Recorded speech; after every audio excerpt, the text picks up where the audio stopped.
3 or 4 or 5 years, those ones will become electronic waste. And so we have a target of doing about 100 tons to 150 every year, so that we almost collect an equivalent amount.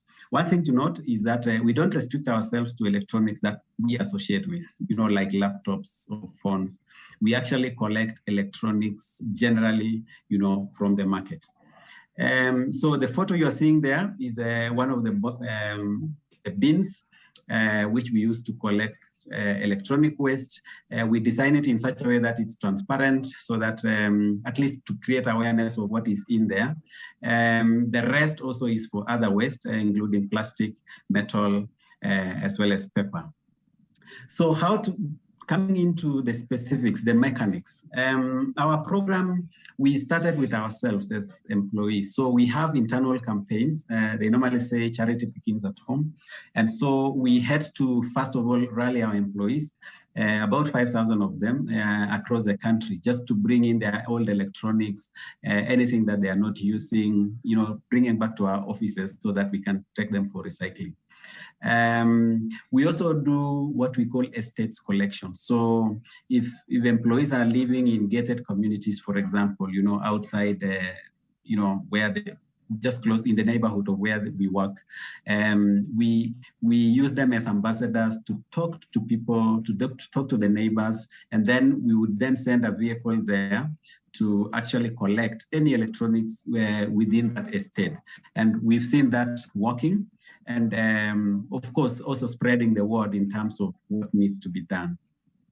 Then in terms of the external facing, we have public awareness sessions. So we worked with the Ministry of Environment as well as the National Environment Management Authority to come up with brochures and documentation that can be used for awareness. We do public education even in market days in different towns and regions in Kenya. And ultimately, we actually collect. So the picture you are seeing over there is one of the sessions that we had where we were visiting different markets, just talking about what e-waste is, what hazard, why it is important to handle e-waste in a proper and environmental manner, as well as now the regulations around e-waste. We've also engaged government, and so as we speak today, and I know Sarah will be talking about this a bit later, we now have regulations around e-waste. One of them is what we call extended producer responsibility, which is at the final stages of completion, which really gives, producers, and we've been made to be one of the producers. So as a result of what we do. So the EPR regulations actually give a lot of responsibility to the producers or people who introduce some of these electronics into the market to ensure that they take care of them. It also talks about the role of the consumer, that they should handle, end-of-life equipment in a proper manner, and also gives the recyclers their role as well. So going into next year, hopefully, we will be having PROs or producer responsibility organization that will be looking about, across, I think, 5 categories of waste. Some are plastics, solid waste, e-waste being one of them. So out of this, we also use our shops. So here in Kenya, we have over 50 retail outlets just spread across the country, and we use all of them as collection points. Because one of the key challenges that is there, especially on e-waste programs, is how to ensure that it's not difficult. It's accessible to have a place where if a consumer has a gadget that has reached its end of life, it can easily be dropped so that it doesn't cost you more, to bring it back. So we use our shops, our offices as well as collection centers. And then once we've collected sufficient volumes, then we would ask the recycler to come and pick them from the office. To make it successful, we work with governments, we work with other corporates. When you look at, apart from individual consumers, organizations, big corporates as well as small corporates really have a lot of e-waste, in their premises. So we've written to them, we've communicated with them, and they would normally call us as well as our recycling partner to come and pick them up. We also realize that government ministries as well have a lot of electronics, and so we work with them to ensure that some of the gadgets that they have are actually written off, and then they are taken for recycling.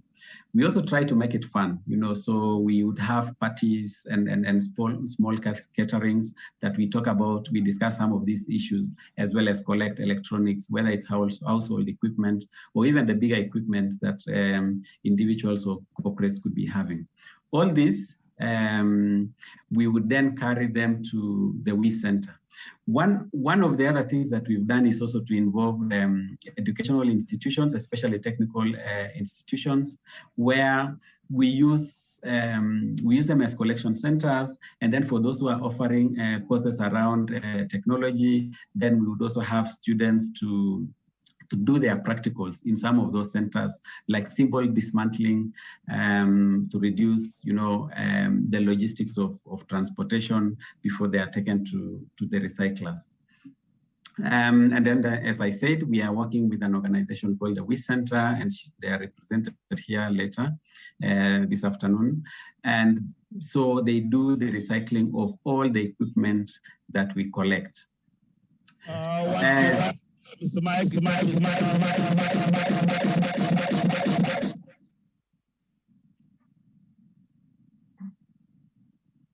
Presentation from Kenya, the CHEMRAWN experience. Let us be reminded that I'm moderating this program with Dr. Lev. Can we appreciate Professor Lev, please? The co-moderator. I will call on Professor Lev now because of our time to kindly introduce the other panelists and maybe make his comment on this first presentation. Professor Lev, please. Thank you very much. I hope the sound is okay. It's a pleasure to be here. And it has been really interesting to listen to Michael's presentation because that shows where you are going to attack the problem so that you in the longer term can achieve better health conditions that have to improve because of the hazards that all the e-waste is doing in Africa. When we look at the title of this panel session is sort of interesting, Health Hazards for Africa. The hazards are the same wherever you are. And then the difference is really how you go ahead and treat the material. And we know that there are metals people are generally hunting for, but among the metals, there are certain that are totally unhealthy and unacceptable. Then we also know that much of the equipment contains additives for various purposes that are totally unhealthy too. And then the way it is treated on many locations will also generate additional problems. Like if you take wires, for instance, and want to extract copper, they have PVC insulation around, and when you burn it, you make dioxin. And if this is done under very primitive conditions, that will not only damage the health and the land where it's being carried out, it will also go through the air and influence the health of the population generally. We heard yesterday about regulations internationally regarding how to handle waste of this sort. And at the same time, we know that they don't work to a very large extent because illegal material is popping up all over the place. ILO, the International Labour Organization, issued already in 1993 a code of practice for how to deal with chemicals, but that doesn't really work. And why? How can we then go ahead to reduce the health hazards when the handling is done under primitive conditions? That must be to increase the awareness. What Michael told about their program is very interesting, but I have the feeling that Kenya is a front runner in this territory, and in many countries, of course, not only in Africa, but to a large extent, the problem is bigger there because of all the illegal waste coming in. Awareness has to become really a major activity for the authorities as well, to learn about the environmental impact and the health impact, which is really devastating to a large extent. Now we also know that a lot of the soil has been destroyed in many African countries because of the way waste have been treated. And of course, that takes quite some operation to really get back to proper conditions so that the land can be used for pasture and agriculture. We heard about measures being implemented in Nigeria by Professor Popola yesterday, where they planted certain plants to extract from the soil both some metals, but primarily polyaromatic hydrocarbons. And of course, that will improve the soil. But then, of course, it's important that the plants are treated properly afterwards. So there are lots of issues that can be done and that have to have a local touch, because it doesn't help if the conditions are not ideal for the measures where they are implemented. And also the climate in many African countries is totally different from where I live. So therefore the chemicals will behave to a somewhat, in a somewhat different way. And I think it's really, it will be interesting to hear if Michael can say, if you give a comment about what is the authority doing to, inform the public about environmental and health issues and so on. Your company is doing a great job, but what are the authorities doing? Because I think awareness raising will be important. Thank you. Thank you very much.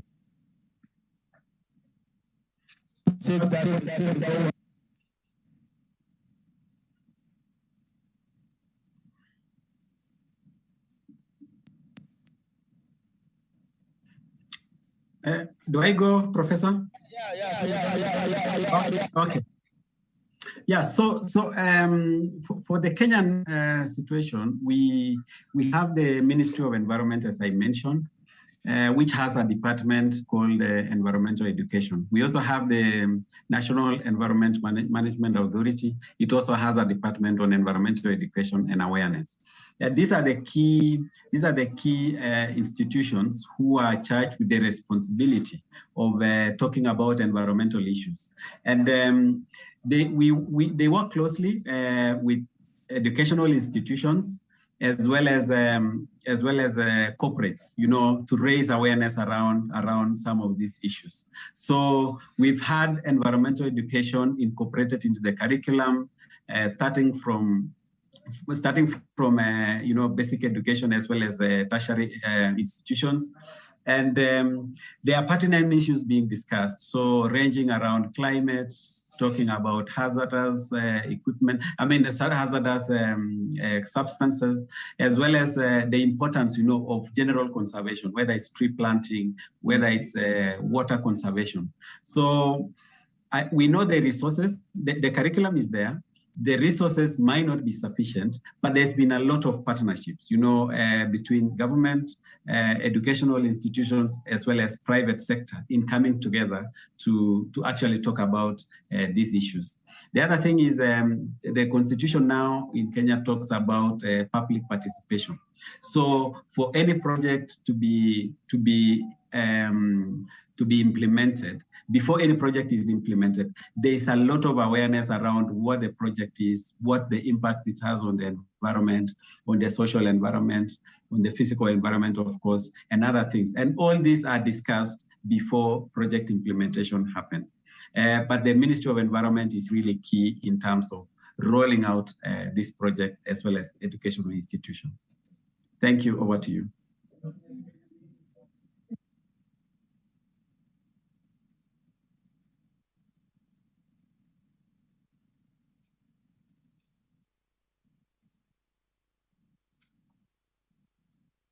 questions.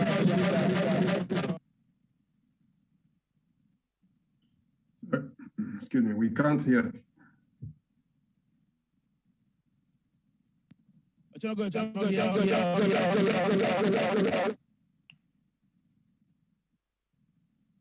Could I? Professor Lev, are you on? Yes, I'm on. Could I ask a follow-up question to Michael? Yes, please do, Professor. Yes. Yeah. Do you cooperate with other companies in your country as well, and also with the authorities? Yes. But is there any sort of interest organization in the country to really roll out this, because it's a tremendous problem? And also another question: do you do anything in particular with your customers regarding, to sort of encourage them to deliver e-waste back? Of course, you have the collecting points out in the society, yes, and there seem to be a lot of people coming there. But what about your customers? Do you use that as a tool as well? Yes, so maybe starting with the customers. So we have what I call public awareness session on e-waste, and so in the Kenyan scenario, radios, the use of radio communication is really very critical. So we have Kenya has about 42 different languages. And each of those has their own, local vernacular station in terms of radio. So what we've done is we've translated and made some of these messages simple.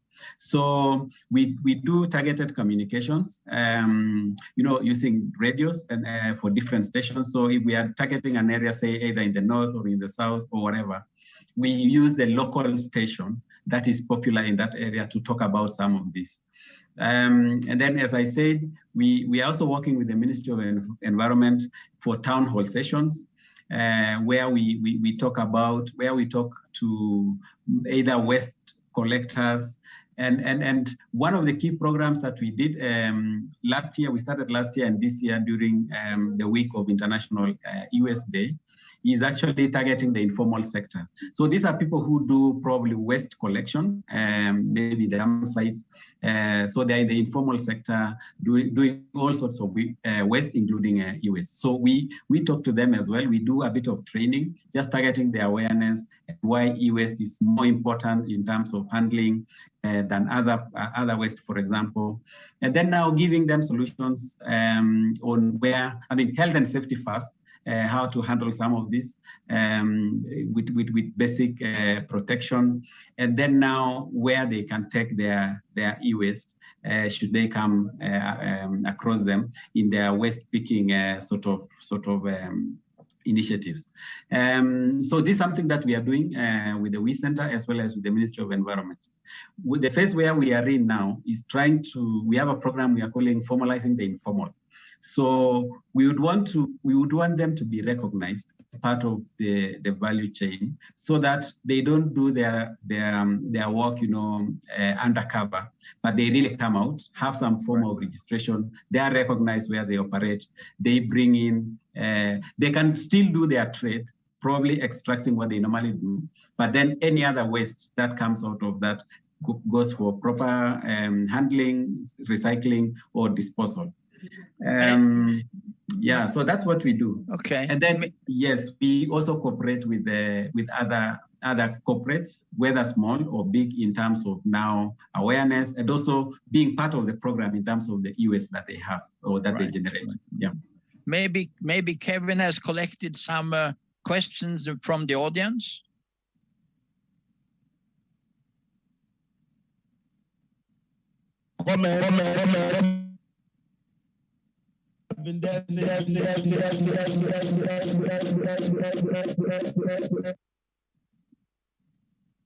We don't hear anything. Comment. Professor Dr. Chonogo, make some comments.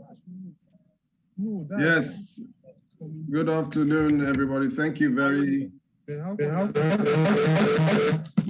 I think it's the microphone that is giving us a little bit of an echo experience. Thank you very much, sirs, and thank you very much, Professor Levi. And I'd like to say that I'm very happy that Safaricom is being represented by Marco Caution, is giving us a very good outline of what a producer is doing about the problem of electronic waste, because the electronic waste crisis in Africa is unprecedented. We are in the most populous country in Africa, which is Nigeria, which is what my presentation is going to put across what we are doing, or what Nigeria is doing, as you've heard before, Nesria, from LASEPA, from Professor Jauru, and Professor Osibanjo. Exactly. We have plenty of people trying to put all hands on deck to deal with the electronic waste crisis, which is very, very bad in Africa, but especially bad. I don't want to necessarily say our e-waste crisis is worse than yours. It's bad across the board, but it is particularly heartwarming to note that there is a producer that is taking all of these steps to actually deal with the situation. I don't think I've seen something like this before. In fact, I'm hearing for the first time, if I can say so in public, about Safaricom. Perhaps they're not well known in Nigeria, as I would think. Maybe I would like to get more information about who you are, but I'm very, very impressed that a producer is doing what they're doing. Thank you. Could I add, just for your information, that in Nigeria, Hewlett Packard has a very important agreement with Hinckley, and that is also a step forward, which I want to raise in the next panel. But could I ask the question: to what extent does the WE Center engage with Safaricom, and how maybe Sarah can say a few words about that?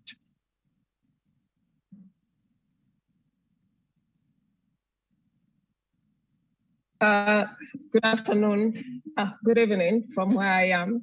I didn't expect to be asked a question because my presentation is later on, and I would like to address that during that time, because sure, my presentation also captures what we do with Safaricom in training, in awareness creation, and other activities. Yeah.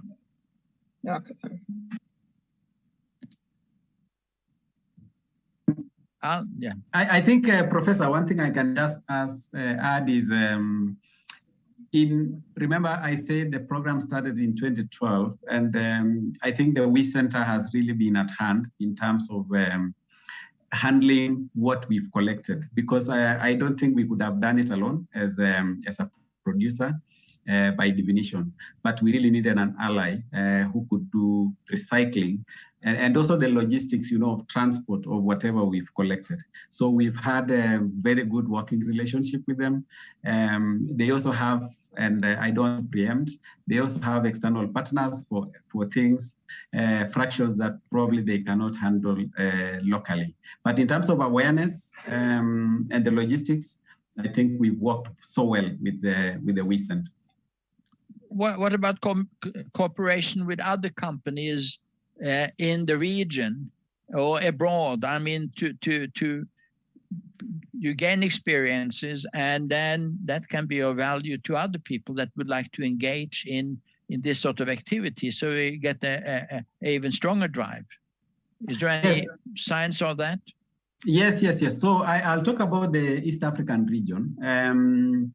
So there's an organization that we call East African Communications Organization, IACO, which sorts of, it's driven by the regulators for the communications industry. I mean, the regulators for communication industry in East Africa.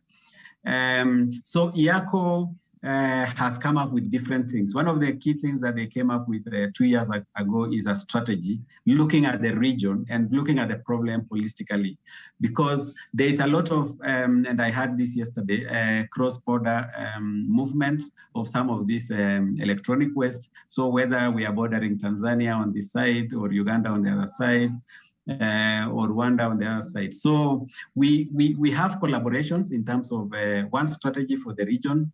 We also examine the strengths of different countries, just looking at what is in Kenya so that we don't need to probably replicate. So I would give an example is if Tanzania or Kenya has invested already in a recycling facility, then probably we don't need the same investment, you know, in our neighboring country, because it's also costly. So we can just make, you know, arrangements around how do we then move any parts that cannot be handled on this other side for it to be recycled on one of the countries. So I think that's one. The other one is more of sharing best practices between countries. So if there is a solution that works for Kenya, then you don't need to reinvent the wheel, you know, if you're in the neighboring country. So we share some of those, like the initiative that we have in our organization, what the We Center does. So we share that, and we normally have these sessions regularly between the countries. And so it's like a family sort of the way it's handled. I think that's what I would say. So there's a lot of cooperation in terms of what the producers do mainly, but also what the recyclers do. And then now the mechanics of the campaign, because the biggest problem we have, by the way, is having consumers or even, you know, organizations bring their e-waste for recycling. I think that is the main problem. So you find recyclers operating under capacity, not because there is no e-waste out there, but because probably they are not aware, or there are no mechanisms to actually sort of collect them from the market. So those are some of the things that we share.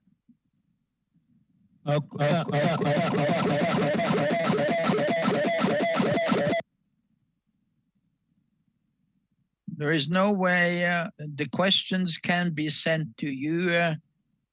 Where are you sitting, if I may? Yes, I'm hearing clearly, but you can't get the questions from Kevin out in the hall. If it can be sent by messages, it's fine. But I can hear you. I don't know why. There shouldn't be a problem. No, but anyhow, maybe it could be sent in the chat. People could send in the chat.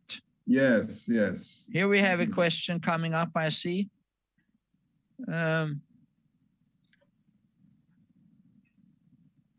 Yeah, I think it's around contacts of recycling partners for follow-up, yeah.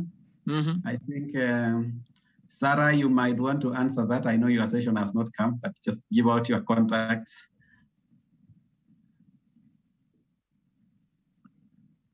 Yeah, so, I mean, okay, you can use the Q&A. We should be able to access that. Yes, absolutely.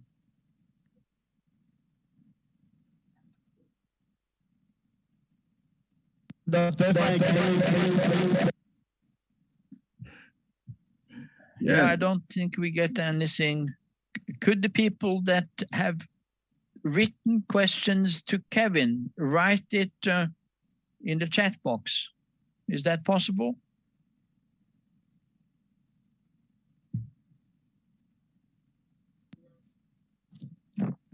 That question was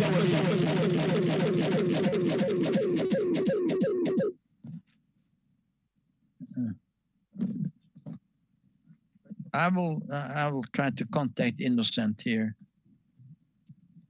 and see.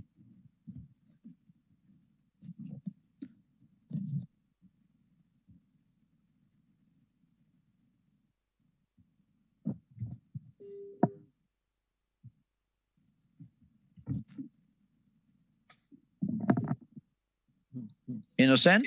Yes, getting feedback. Just a minute. Can I try again?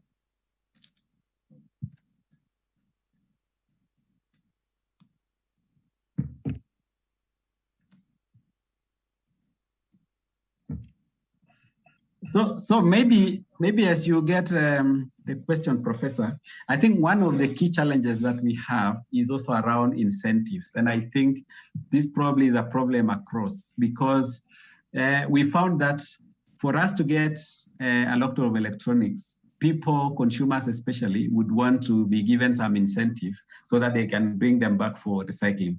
So whether it's an old radio that probably is not in use, or a phone charger that is damaged, people would want to see small things, even if it is giving them a merchandise, a t-shirt or something. That's when we get a lot of this waste from the market.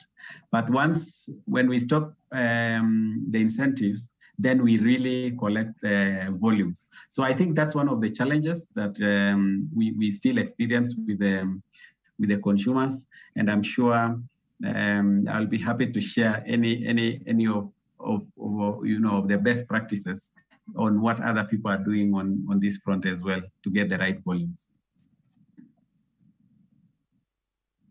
Could I ask another question? Have you considered having a deposit on the products you are selling?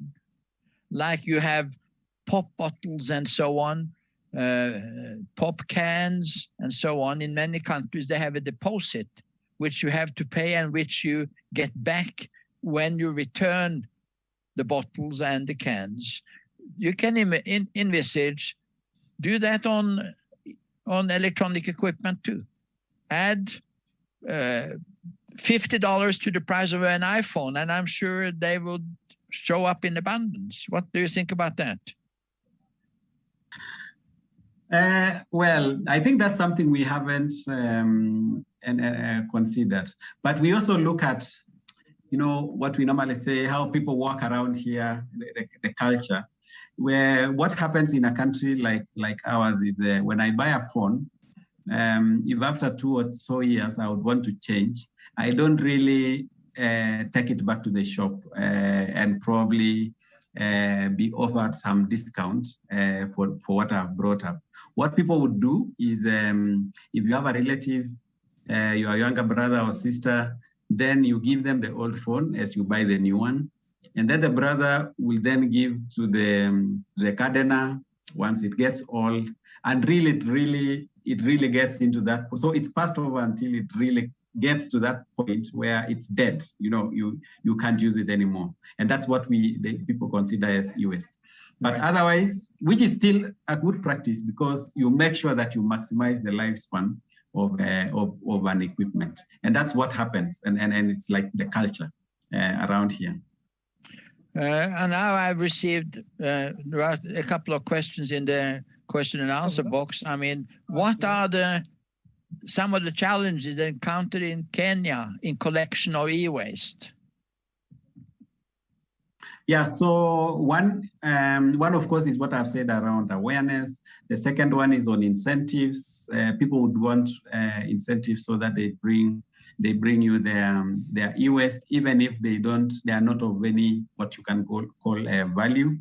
Of course, there's also the logistics of transport. So the recycling facility is in a capital city in Nairobi. There are areas in Kenya that probably could be 400, 500 kilometers away. So the logistics of collection and transport into the recycling facility, I think, is an extra cost. We also didn't have regulations that would compel, producers. They are now coming up to take care of what they do. So we have many joyriders, people who just, introduce things and then they don't take care of them. So legislation policy around that, it's now coming up, and I think it would really be of great help.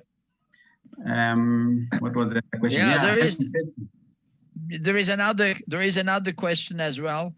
Does Safaricom have challenges in the aspect of the citizens willing to let go their old electronic devices without requesting for financial gratification beyond the partners?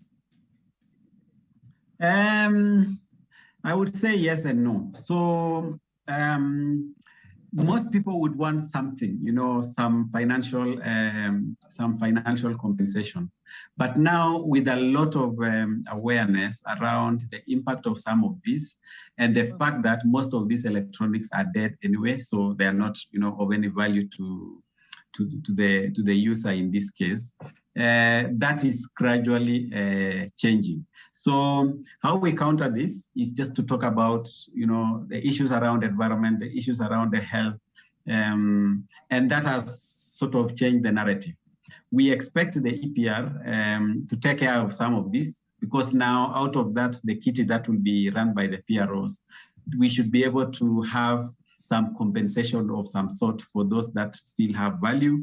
And then of course, take care of the problematic parts for those that doesn't have value, but is a cost in the first place.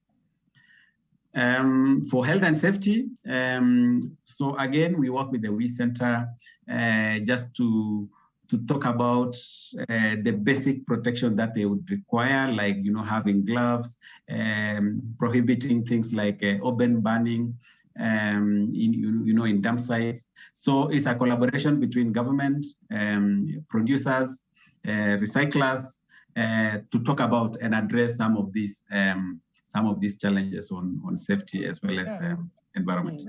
Right. I think we are approaching the end of this session. I don't know if Kevin is able to use the microphone and try it again. Let me try again. Can you hear me now? Yes. Okay. For Dr. Ifeanyi, he is the president of E-Waste Relief Foundation in Nigeria. He's also the chairman of Extended Producers Responsibility Organization of Nigeria, EPRON. For his parting words, can you update us on what you have been doing as chairman of these two valid organizations concerning e-waste in Nigeria?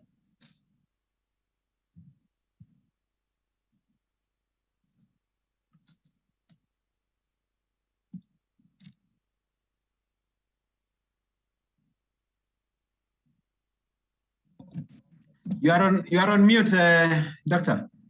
You are on mute. Me? Thank you very much. No, it's me. Thank you, Michael. Yes, thank you for the introduction. I'm also the Chief Executive Officer of Terra Technologies, which is why I spoke to Mr. Michael Koch to say how I'm actually very happy to hear the kind of things that his company is doing as a producer. Now, yes, as was just said, I am the chairman of the Awareness and Education Department for the Extended Producer Responsibility of Nigeria, okay? Also, I am the president of Nigeria's first non-governmental organization, the E-Waste Relief Foundation, which is chaired by no other than Professor Oladele Osibanjo. So I am firing on all cylinders when I say that I am impressed with your company, Mr. Michael Koch, as a producer. I know why I'm saying what I'm saying.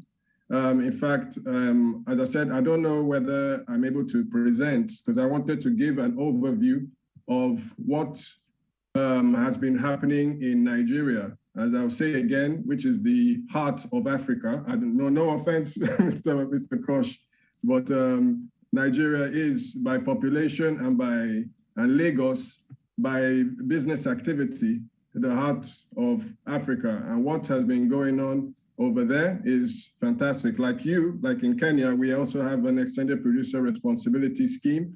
I would like to say a fantastic, a big well done to Nesria, which is the enforcement arm of the extended of the EPR of Nigeria, of the Federal Federal Ministry of Environment for Nigeria. So in Nigeria, a lot of great things are happening. The EPR is starting as well as in Kenya. So I would say congratulations, and very nice to meet you, Mr. Michael Koch, and it's very good for the rest of those that are present here at this conference to take note of the developments that are occurring here.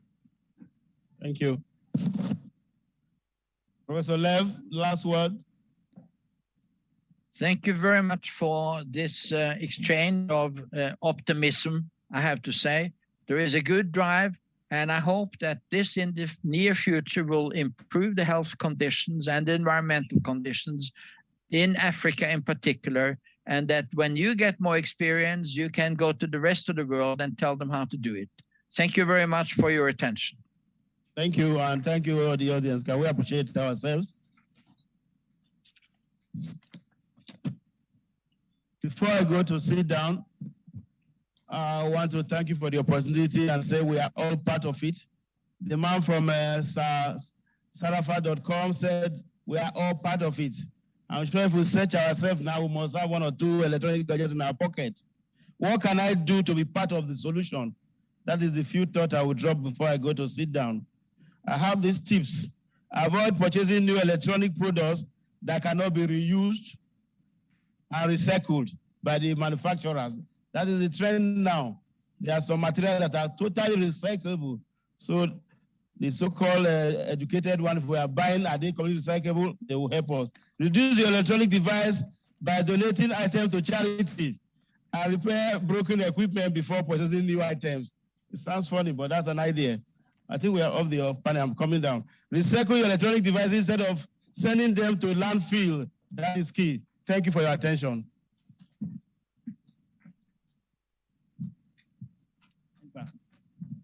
Thank you, Michael, and nice to meet you too. I have problems seeing your name properly. Ife Ami, is it? Good try. It's Ifai or Iffy. Iffy is fine. Oh, Iffy, okay. Yeah, very, very nice to it's a pity the microphone in the hall sort of destroyed it, but I think they heard our discussion, and I didn't mean to overrun you at all, but I was feeling that we just had to move on and no problem. sort of disregard Kevin out there. No problem. It's okay. I mean, I know that you didn't mean. Of course, you didn't mean it, but I'm very used to it because I mean, I've been running the first internationally standardized recycling company in Nigeria. Yeah. That has taught me a lot of humility because I've been thrown around under the bus all over the place, but.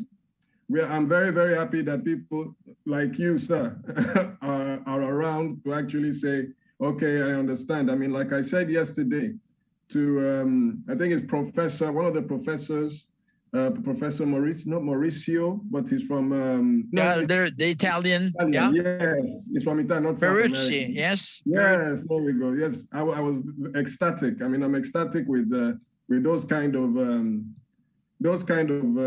words and those kind of supports, because like I said then, we actually have up to over 4 acres prepared in Nigeria, in Ogun State, to start battery recycling. So I am actually pushing on all fronts to make sure that what you are saying with recycling and the general all stakeholders are together strongly to deal with the electronic waste crisis from Africa's perspective. Okay, perfect. Dr. Ife, it's nice to meet you. We've been working closely with EPRON as one of our advisors as we are making our PRO. We work with the executive secretary, and she actually did even a presentation during the first African e-waste conference we held in August. So it's finally nice to meet the president of the organization, but we are friends. We know each other already. Okay. I'm the president of the E-Waste Relief Foundation, but I'm not the president of EPRON. Let me just... I'm sorry. I'm the president of the Awareness and Education Department of EPRON. So I'm far below the president of EPRON altogether. So thank you anyway. It's okay, fine. I just wanted to let you know that. You're welcome. Thank you very much. But if maybe you will be around when we had the next panel session in about an hour. Yes, of course. I'm supposed to have done a presentation. I think it was supposed to be at 1:30, but I heard Michael Kosh, who I've heard your name a lot. And don't get me wrong, Safaricom is a very popular company, and I do know of it, but I don't know it deeply. And I know of your name as well. So your efforts, seeing your effort in presentation form is very, very good. And as I said, I was supposed to have a presentation. I don't know whether I'll still be able to do it really quickly. Yes, as you can see. So yeah. Whichever way it goes, I'm very flexible. I'm okay with how it's how you want to do it, Professor Lee. Yeah, no, that's fine. That's fine. I mean, I don't know if Michael can stick around a little longer. You said the next session is in about 1 hour's time. Yeah, it's at 3:40. Then it's the next panel session. And then Sarah will be on the panel then. Yeah. And I'm going to moderate that. And then it would be nice to get questions. And then I don't know if you will be down in the hall. Yeah, so the link I have, I probably will be for the presenter. So let me make an effort to join in at that time. But I mean, that's if it works out. But I thought, are you Effie in the center? No, I'm not. I'm not in the No, center. okay, all right, okay. No, yeah. But anyhow, thank you so much, Professor. Really, indeed, a pleasure to meet you. I hope this will not be the last of those sessions. I've realized US world is actually not so big. So I've been able to interact with many people, and anytime I meet, it's not a first time, or I mean, just as Dr. Effie is saying, I've been able to, together with Sarah, we've been able to meet different people and different organizations. And anytime there is a conference of this type, so it makes it like feel like a family, and always a pleasure to learn new things. Thank you so much for the opportunity. Thank you very much, Michael. Good. Yeah. So allow me to leave. I'll hopefully join later. Thank you so much. Thank you. Thank you so much. Yeah. Yeah. But Sarah is on the panel, and then. But if I would like to, if you would browse through the presentation. Oh yeah, I'll do that. Let me also give you my email address. Let me see whether it's possible on the chat. Yeah. And then we can continue this conversation at some point.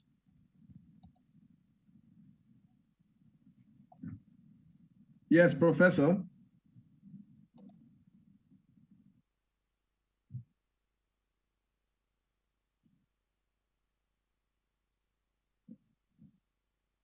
Yes. Yes, I didn't hear you. No, because somebody muted me. The host, and are you the host now? No, I'm not the host. You will always be the host. Yes, I'm aware of all stakeholders as they joined in. I mean, it's fantastic to see the likes of Hinckley, who were also instrumental to the extended producer responsibility scheme that was adopted in 2019. And I'd like to say how refreshed I was as the CEO of eTerra to actually get my job being done a lot easier. I mean, it was a start of the road that we are now, which is the upgrade and the lessons learned situations for establishing the extended producer responsibility scheme, which right now is not totally, it's not strong yet, but we're almost built in a day, as they say. But it was a fantastic move, and it was very well embraced by myself, and I'm happy to know that the stakeholders.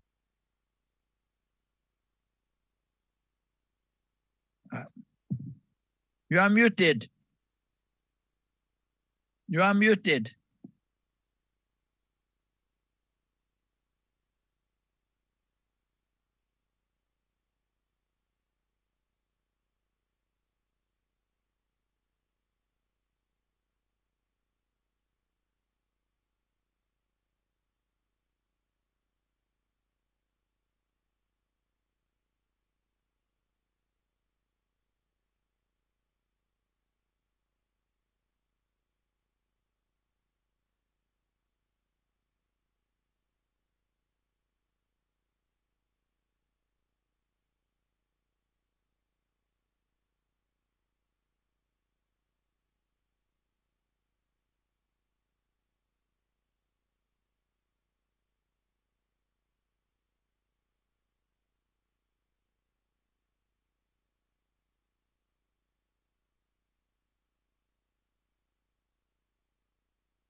Okay. Hello. And you, Professor, you're muted. I wonder if, are we showing up in the hall now? I'm not sure either. I just know I'm being muted and unmuted. I was speaking for a while to you and I didn't know that you did. No, I didn't hear you say. I tried to do like this. Okay. I don't know. Shall I start my presentation, or I think my presentation should start. Should I share my screen? Yes, I see it. Just go through it because okay. I don't know what they're doing in the hall, but you just go ahead. I'll just go ahead. Okay. Let me bring it up.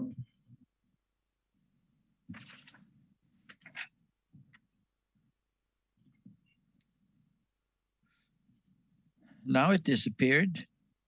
Yes, it has. Slideshow. I'm not sure what the program looks like. I have to admit. Is there going to be a lecture afterwards now? Not sure about anything, to be honest. I don't know if they can hear us, or maybe we should send a message. I'll send a message. Well, hello? Yes, better. Hello, Professor Lev. Can you hear me? Yes. Now, Japan shows. Can you hear me, Lev? I do. Okay. I thought we were going to take over from Dr. Kevin, because the next program is for Dr. Ifeanyi Oshonago to go ahead with his presentation almost immediately, which you are moderating.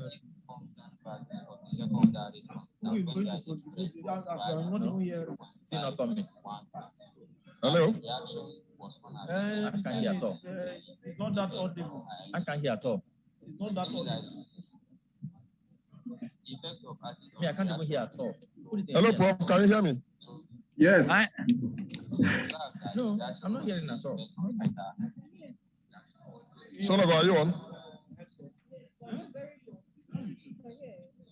No, I can't hear anything. Your is turning green at a point. Mine is not turning any problem.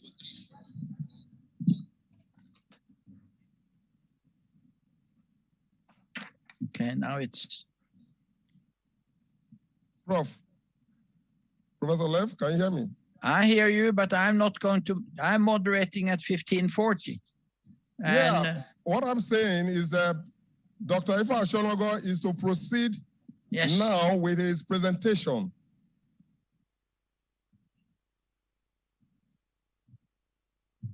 Okay, thank you very much. Let me. You have the floor.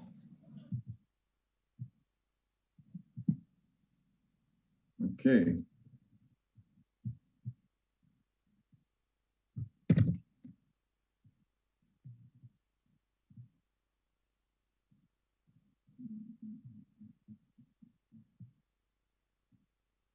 So,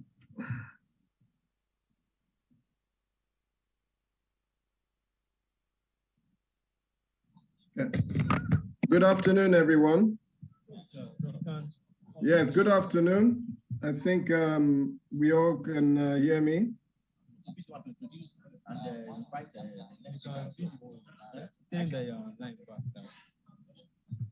Hello, good afternoon, everybody. My name is Ifeanyi Oshonago, Dr. Ifeanyi Oshonago of eTerra Technologies Limited, Nigeria's pioneering electronic waste recycling and data destruction company. My pleasure to be here. All of the experts that have been doing their best to tackle the electronic waste crisis stemming from Nigeria and across the continent.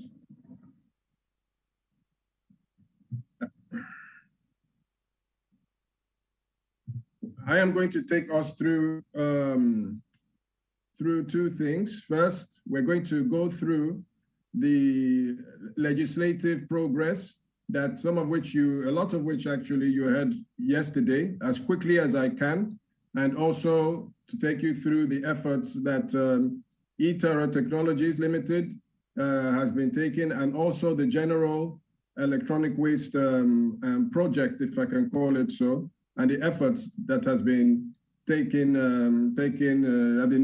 been being made by all stakeholders, that I'll be speaking about also.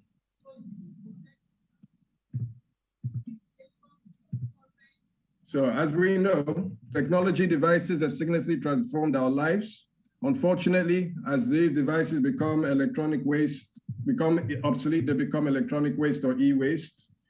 We have up to 1.1 million tons of e-waste being generated in Nigeria. If I can define what generated means, as we know, Nigeria does not have that many original equipment manufacturers.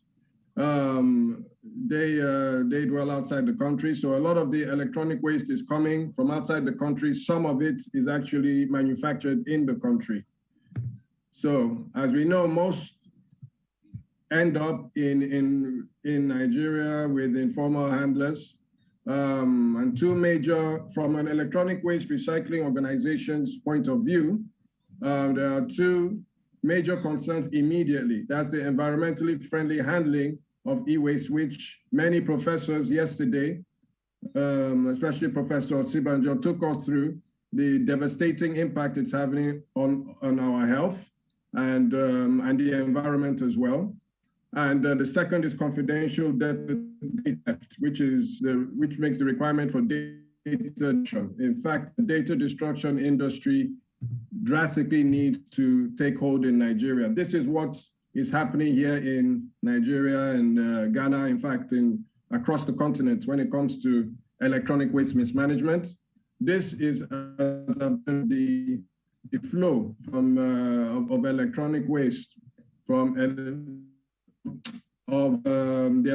the source of the electronic waste crisis. As I said, being produced within the country of Nigeria and within the developing nations, but also being dumped from outside, being exported from developed nations. Once the manufactured goods are consumed, as they say, they drastically get sent out of the country.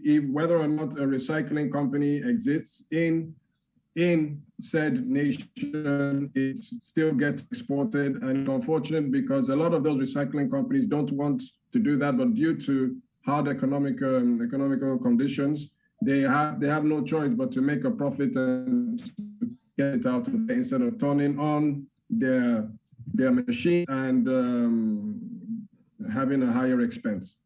So this is also a picture that gets you to understand a little bit more about what is the battle that's being fought in developed nations. I mean, if you look at it, they know everything, all the issues that are occurring. I mean, look at how much resource goes into the creation of just one computer. 530 pounds of fossil fuel, 1.5 tons of water, 48 pounds of chemicals, hazardous and non-hazardous, hazardous especially, goes into making just one computer. And you also know the impact of that, which is resource depletion. It takes a lot of resources to make a computer, and then environmental, health, and financial crisis due to a non-existent data destruction industry in developing nations. So, all the efforts that has been made in Europe and the United States in developing nations, as far as Japan, Australia, look at this is exactly what we spoke of yesterday. As I said, Professor Sibaja and all of the professors, they said, okay, look, they actually started something to stop the situation. The Basel Convention was signed in 1989, and it was enforced in 1982. So there are 187 countries, and with the sole aim of protecting human health and the environment against adverse effects resulting from electronic waste. And so yes, if this exists, this convention exists, why is there an electronic waste crisis in existence and worsening? Those are the questions that one must ask. As it says here, despite persistent international effort by agencies in developed countries to stop the exportation of electronic waste, illegal and legal. I say legal and illegal because in the United States, it is legal to export electronic waste, but in the United Kingdom, it's illegal. In France, it's illegal. So why is it, even though the Basel Convention, the Rotterdam Convention, the Stockholm Convention, all of these are efforts in developed countries to stop the electronic waste crisis and the exportation of e-waste, why are they all failing? Yet the e-waste crisis increases. So as I said, in the United States, there exists a loophole in national legislation. I can't really see, hold on a second, please. A loophole in national legislation exempting e-waste from regulation under the Resource Conservation and Recovery Act, as well as the country's refusal to ratify the Basel Convention on the Control of Transboundary Movements of Hazardous Waste and their disposal. So that is that. There's an issue with the convention. Even those that signed the convention, practically speaking, it's very difficult to stop illegal exportation notwithstanding. Rational question. So despite difficulties, ban, to say a very, very good point, the Basel Action Network works tirelessly to ensure that e-waste exported, dumped on developing countries does not go entirely unreported. So the efforts are recognized. Not only that, the Bamako Convention also that was started in 1991, signed on the 30th of January, came into force in 1998 as a result of many travesties, many very, very bad events, including the Cocoa Village catastrophe and the Probo Koala catastrophe in Ivory Coast in 2006. So we've been having a lot of toxic waste being dumped into the country, which is, and the African countries have been trying to defend themselves, and also developed countries have been trying to stop it at the same time, but something just keeps on, and the situation keeps on getting worse. So, as I said, the Bamako Convention heralding prohibition of importation and outright dumping of all hazardous waste, including electronic waste, is a constant point of focus, as the African continent is disproportionately affected by the dumping of harmful chemical material. So the convention covers more waste than covered by the Basel Convention itself, as it not only includes radioactive waste, but also any waste with a listed hazardous characteristic, which is good. So this is what the international community is doing, and it's a running battle. We hope that it is continued. Now I will take us through Nigeria's level of things. Like I said before, the federal and state, LASEPA and Nesria, they're not sleeping. So they're year in, year out, the defense is getting better. I can say that practically as an electronic waste recycling operator. Electronic waste recycling company operator.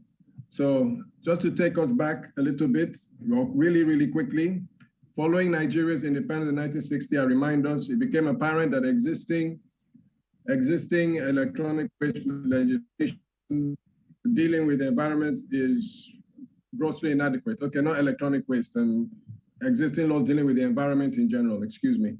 This owed to the fact that most of the provisions on environmental protection were enshrined in different laws, resulted in an ad hoc response to different needs in different situations. Like, as we say in Nigeria, a fire brigade approach to dealing with environmental issues. And the electronic waste crisis had not started then, but as you can see, it's whether or not we have the legislation, it goes far beyond actually having legislation. It goes into, we have to go into the enforcement of the legislation and the practical enforcement. Practical enforcement and enforcement are almost two different things. They shouldn't be. So during the decade that followed independence, the government criminalized polluting activities, particularly those relating to the discharge of oil in navigable waters and environmental degradation as a result of petroleum activities. So taking us back, I mean, oil was king. And yes, we had some little other resources that we were exporting of some sort, but on an environmental basis, the most notable is oil. And back then, we were just the EPA, I suppose I can call them that back then. They were just typically operating as based on knee-jerk responses to emergency situations. But thankfully, the organization, as in the agency, was organized in a very, very fast track, and it was basically in an excellent way. I have some names that I can name that are responsible for actually putting the federal and state EPAs to the level of what we have here today in Nigeria. The most recent and important addition to Nigeria's environmental regime, as per what I just said, is the National Environment Standards and Regulations Enforcement Agency. The NESRIA Act in particular, which came into force in 2007. The Act establishes the National Environmental Standards and Regulations Enforcement Agency, NESRIA. So, examples of past regulations or acts in Nigeria that have sought to deal with e-waste include the Environmental Impact Assessment Act Cap E12, Harmful Waste Special Criminal Provisions Act Cap 1998. So speeding through this, the National Environmental Electric and Electronic Sector Regulations, the National Environmental Sanitation and Waste Control, and the Guide for Importers of UEEE. Some of this you heard yesterday with in Professor Jaura's excellent presentation. So the National Environmental Standards and Regulation Enforcement Agency is currently the major federal body charged with the protection of Nigeria's environment. As I said before, it over years, the federal government has actually advanced to a level that can actually action the defense of the nation against polluting, whether foreign or domestic occurrences. So the notable provision of the NESRIA Act is Section 7C, which mandates the agency to enforce compliance with the provisions of international agreements, protocols, conventions, and treaties. That's like the Bamako Convention and the Basel, I might say. Though I would say that there will always be issues with international and domestic conventions. It is not a simple task at all. I say so out of actually witnessing and understanding the situation before and today.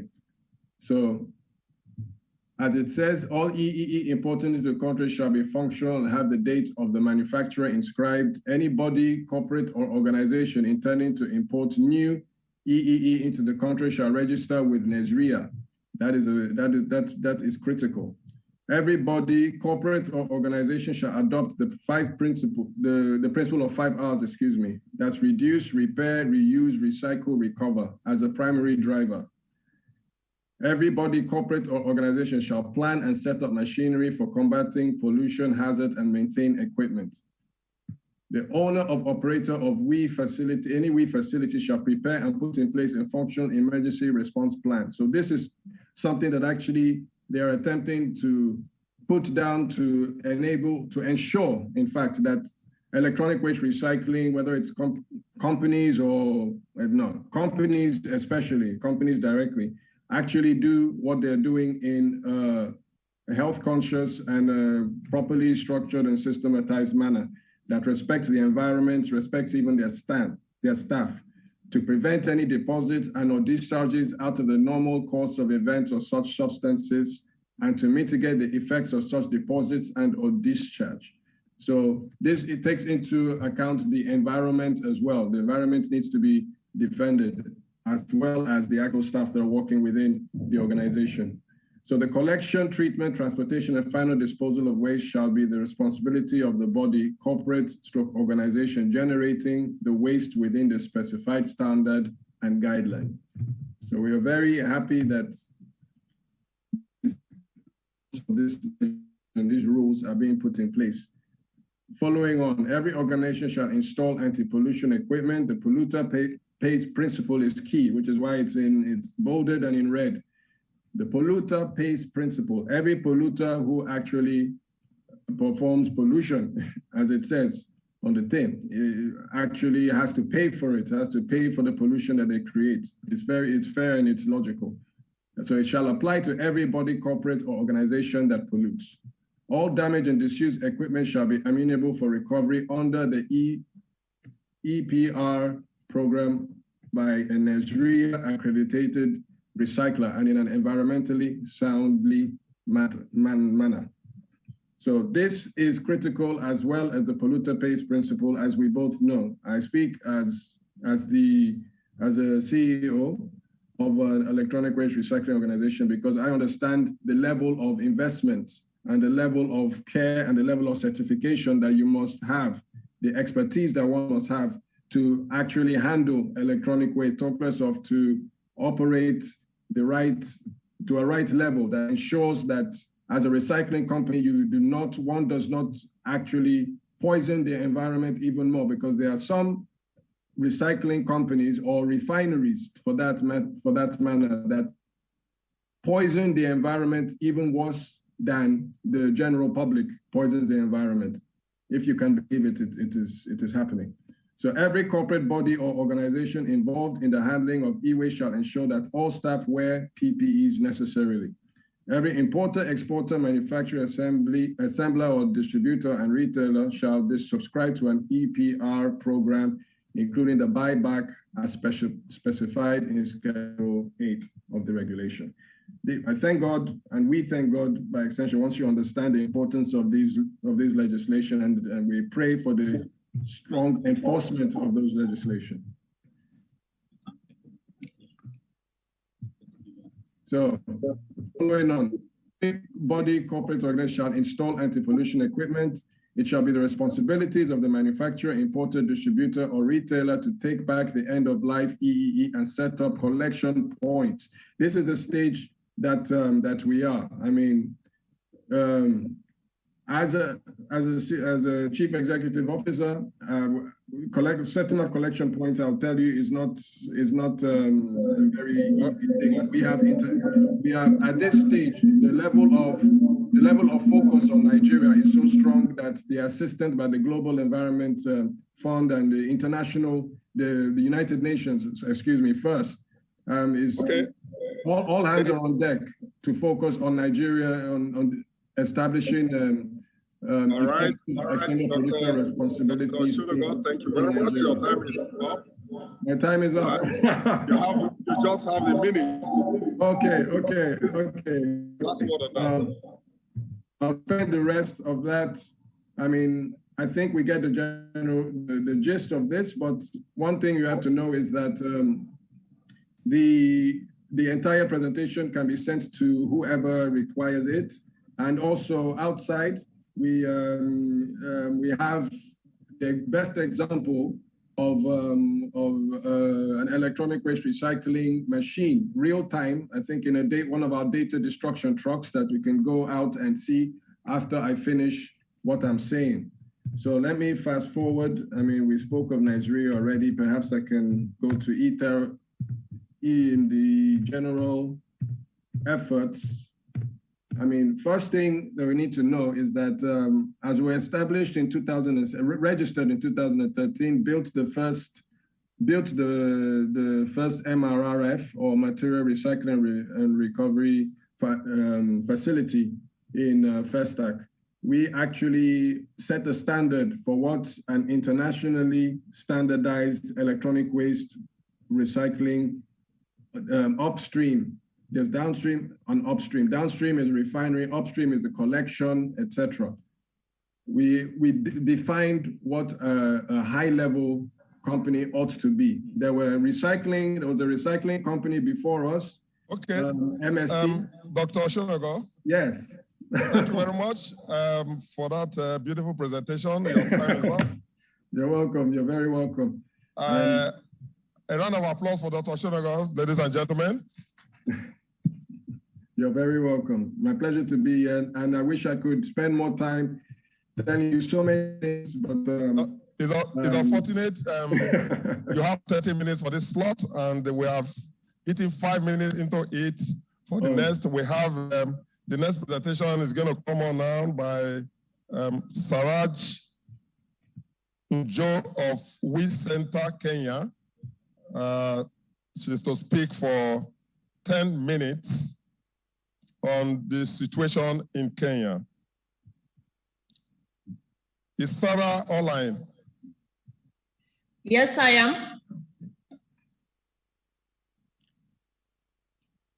If Sarah is not online, then Tabasi of India should be online for the next 10 minutes. I am online. My name is Saranjao. Oh, very good. You're welcome. You have the floor, please, 10 minutes. Okay, fine. Can the host kindly allow me to share my screen? Thank you.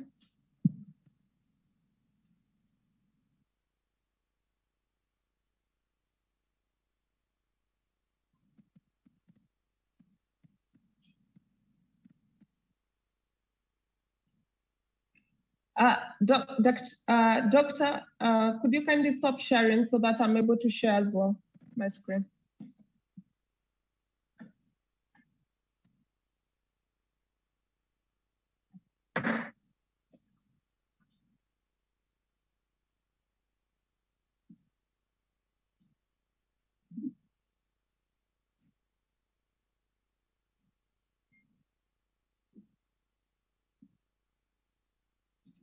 So, good evening from Kenya. My name is Saranjao. I'm the Business Development Officer with Center. We Center is an e-waste recycling facility in Kenya. We are the largest in East Africa in terms of capacity. I'll give you our vision and mission. Our purpose, and that is our mission, is securing a green and safe environment through the provision of e-waste management services. And our ambition as well is to safely manage all obsolete and end-of-life electric and electronic equipment. What kind of e-waste we handle everything. The e-waste problem, currently in Kenya, we generate an estimate of 51.3 kilotons of e-waste. And I say an estimate because there is currently no concrete data on how much e-waste we are currently generating. This is according to the global e-waste outlook. The e-waste problem, I usually say it's all the same across all African places because most of the e-waste is handled by the informal sector, and due to the capital intensivity of handling e-waste safely, we'll find this the way they tend to manage it. So this is not in Kenya. This I borrowed it from the photos from Ghana. Our solution as a company, we collect e-waste. We do the remanufacturing, especially for batteries, the lithium iron phosphate batteries from solar, with our partner XXII Kenya, where we repurpose them to another bigger battery that is used for solar purposes. We do the refurbishment, especially for laptops, which we distribute them in partnership with our sister company, Computer for Schools Kenya, that then we donate through corporate social responsibilities with organizations. We do that. We do also commodity fractions with partnership with people who are in the repair business, just to ensure that the circular economy moving around, so that because all our dismantling is done manually, so that we can protect all the several parts. Then we also do projects where here we are more on awareness creation and training on sustainable e-waste. Awareness, when it comes to awareness creation, we partner with Safaricom. My colleague Michael actually did a presentation earlier. We also partner with NEMA. NEMA is our regulator, and also the Ministry of Health. We also do data destruction as well. These are our machineries, what we have. We have the baler, we have the bulb eater, the cable stripper, the grass crusher, plastic shredder, and also the CRT cutter as well, and the degauser. Our e-waste processing value chain, we have collection points across major cities of this country, that is Mombasa, Nairobi, Kisumu, and Nakuru. These are kind of e-waste collection centers that we have. Then after that, all those wastes come into our workshops for dismantling and thus for various fractions. My role here today was to give an overview of the e-waste situation. So as all of we are aware, so I won't go back to the international conventions, which Kenya is part of, because they have all been discussed. So I'll just mention and not give it any details. So we are part of the Basel Convention, the Montreal Protocol on the zone depleting substances. We are also part of the MAPOL, the Stockholm, the Basel Convention. And here you can see I've highlighted something. Only Kenya and Tanzania have ratified the ban on bed limit in East Africa. We're also part of the Rotterdam, the Paris Agreement, the Connect 2020 for Global Telecommunication and ICT. Kenya is a member through the Ministry of ICT and Communication Authority. So, and that's how we find ourselves in discussions in the ITU and the ATU. Regionally, we are part of the Bamako Convention. However, we've not ratified the Bamako Convention as a country, but we signed but not ratified. The Maputo Protocol and also the Agenda 2063 as well, we signed that. The Durban Declaration of Africa, the Libreville Declaration for Africa. So in Kenya, our constitution, Article 42, says that every citizen has a right to clean and healthy environment. And Article 69 obligates the government to eliminate any processes that are deleterious to the environment. And since we have county government, environment is a devolved function. So every county or every federal state, for instance, using the example of Nigeria, has its own waste management regulations. In e-waste, we have e-waste guidelines of 2010, and the purpose here is to assist the government, the private sector, and learning institutions and other stakeholders to manage WE effectively. So these are currently what we are using as a country. The other one is the ICT policy that requires that EEE dealers demonstrate their readiness to minimize the effects of their infrastructure to the environment before they can have their licenses renewed by the Communication Authority. Then we have the Vision 2030, which... Hello, Sarah. Hello, Sarah, you have a minute to round up so that we can take a few questions for you and Oshonogo for the next 2 minutes while we prepare for... I thought I had... okay, fine. I'll run through very quickly. Then we also have the National E-Waste Strategy, which gives a structure on how e-waste management is going to be done. This was done through the IACO, that is the East Africa Communication Organization, because as East Africa, we have our own e-waste strategy. Then we have the EPR regulations. They are yet to be enacted, but we are hoping by end of the year they will. Then we also have the Sustainable Waste Management Bill, which is currently in Parliament, to introduce the polluters pay principle and also circular approach in waste management. Then our Procurement Act gives specific ways on how EEE are supposed to be disposed by public entities. Our achievements, we've been able to create over 600 jobs, processed over 10,000 tons of e-waste. I'm on my last slide, don't cut me off. Avoided over 14,000 tons of carbon, trained over 1,000 youth, and our capacity is 2,000 tons per year, and we are also ISO certified. These are the sustainable goals that we work with, and that is me. Thank you. All right, thank you very much. Dr. Sarah, a round of applause. All right, ladies and gentlemen, we have 3 minutes for comments and questions for Dr. Sarah and Dr. Chonogo.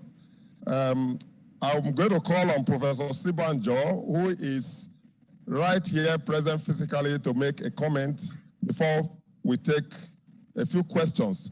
Meanwhile, if you check the chat box, you will see some questions already directed to Dr. Chonogo. Please, thank you. Thank you very much, Chair. I want to commend the two presenters for the excellent presentation. But there is a problem with Africa. We ratified the conventions, but we don't domesticate them into national laws. So it is still weak. So that's an issue. Where's the camera? Okay. Now, ladies and gentlemen, again, I commend the presenters for excellent presentation. As somebody who has been involved with this issue for quite some time at the international level and locally, one gap, one missing chord is the domestication of all these conventions. You ratify them, they don't domesticate them to national law, it's a joke. Africa will continue to be a dumping ground. So let the governments perform their responsibility. So when they domesticate all these conventions into national laws, then they are stronger, then they can enforce and achieve results. Thank you very much.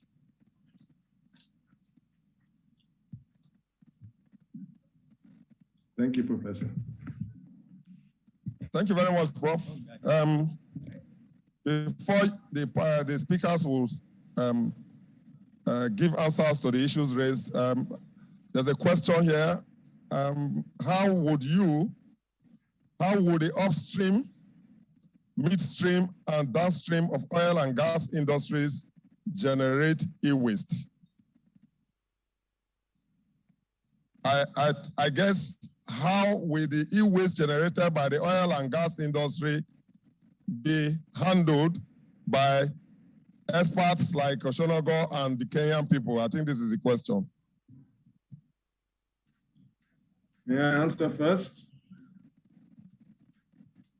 It's, like I said earlier, it's the extended producer responsibility scheme that must be enacted and actually enforced in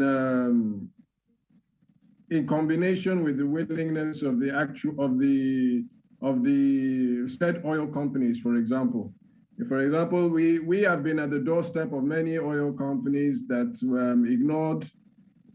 have been ignoring. In fact, not just oil companies, many companies, they did not understand, even I will not name any names, but then they did not understand what the concept of electronic waste recycling was. It had never even been in their financial books. So it's not a thing of intelligence, it's a thing of awareness. That's why a lot of the speakers today have been speaking about awareness creation, and awareness creation again. But also, that is why it's very important that people like Sarah Njahu and the conveners of E-Waste Africa, the professors like Professor Simbali that just spoke, continue to knock on the doors of the, if I can deem them large international organizations, the producers, large producers, to do the right thing as Safaricom is doing. Now, I can say proudly that that is happening now, and they're actually willing to go through the pipeline, say, okay, look, we are polluters, whether it's oil, whether it's electronic waste, and we are willing, using the system that has been put in place, to actually respect the relevant laws of the land and actually the international laws and conventions that has been signed.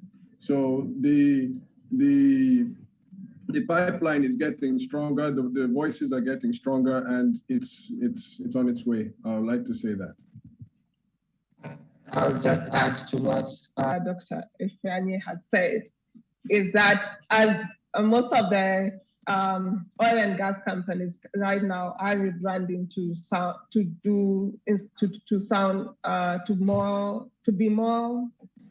not to remain oil, just to say energies, so that they're able to incorporate renewable energy into their systems.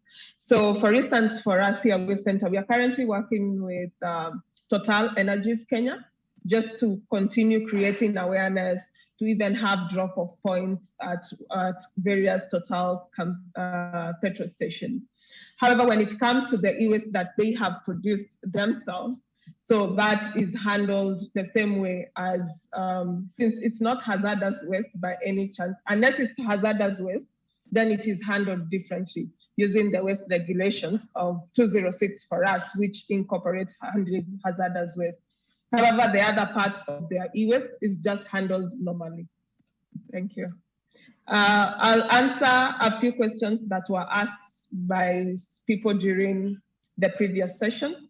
For us, when it comes to the collection of e-waste, we charge because it's waste. If you are paying for your plastic and your other garbage to be collected, you also need to pay. However, we charge corporate and government entities. We don't charge individuals. So because we do estate drives, so we'll go to a certain estate, agree with the management of that estate, and then we'll go and collect e-waste.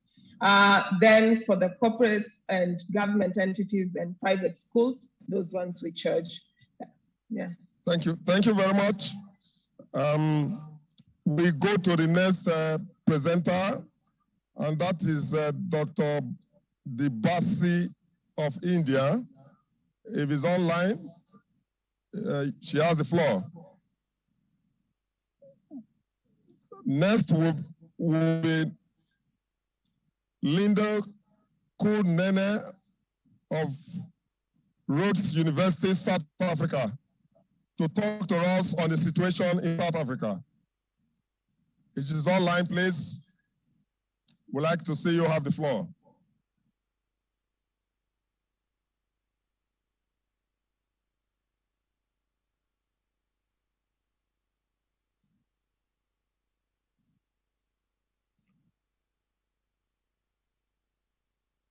Okay, it's like they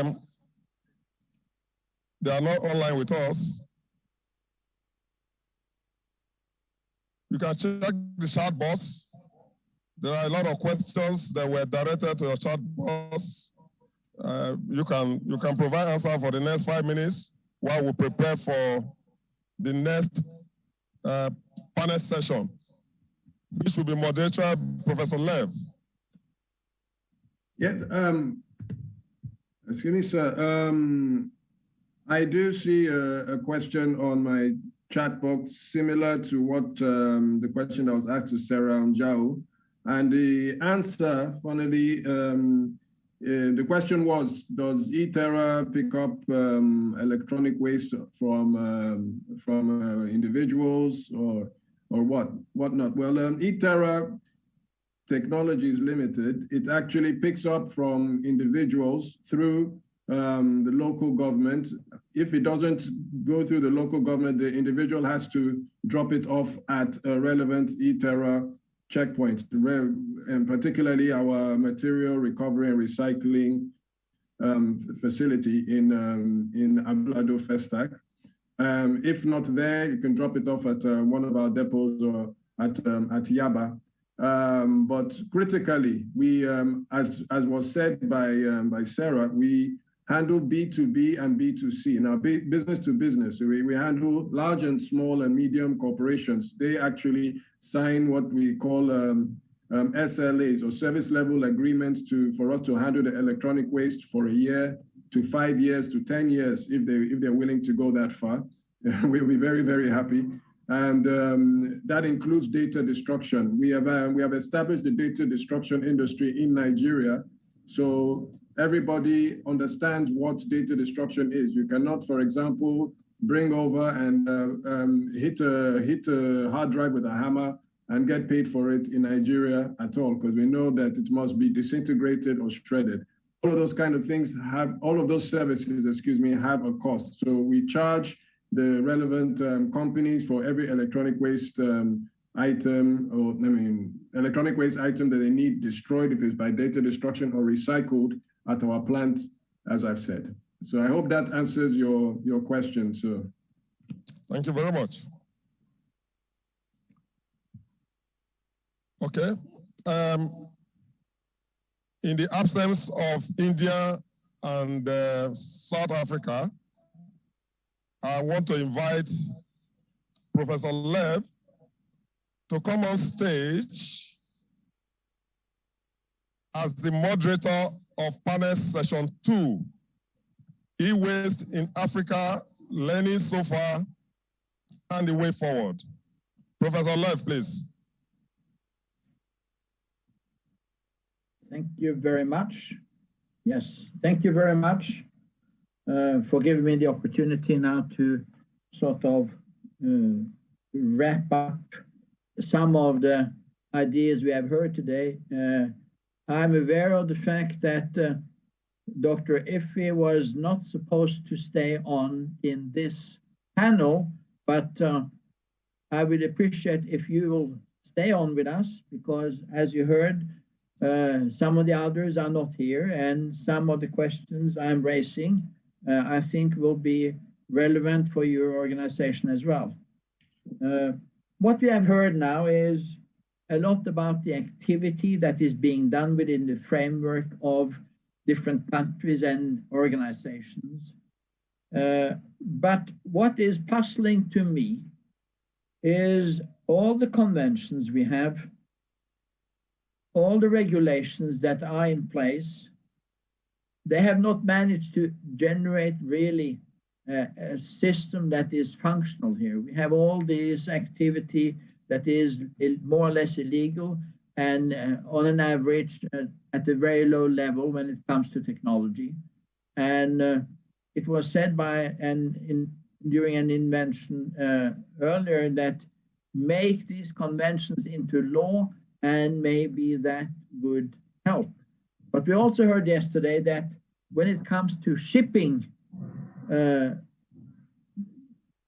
products or waste away from a country to a receiving country, take some formal operations, and they are not carried out. So it is really a question of policing what we have around us to a large extent. And I'm wondering now how we can move about to really improve the situation. Sarah mentioned oil companies that are more or less aware of what's going on. I got the impression mainly unaware of what it means, and that is not a unique situation.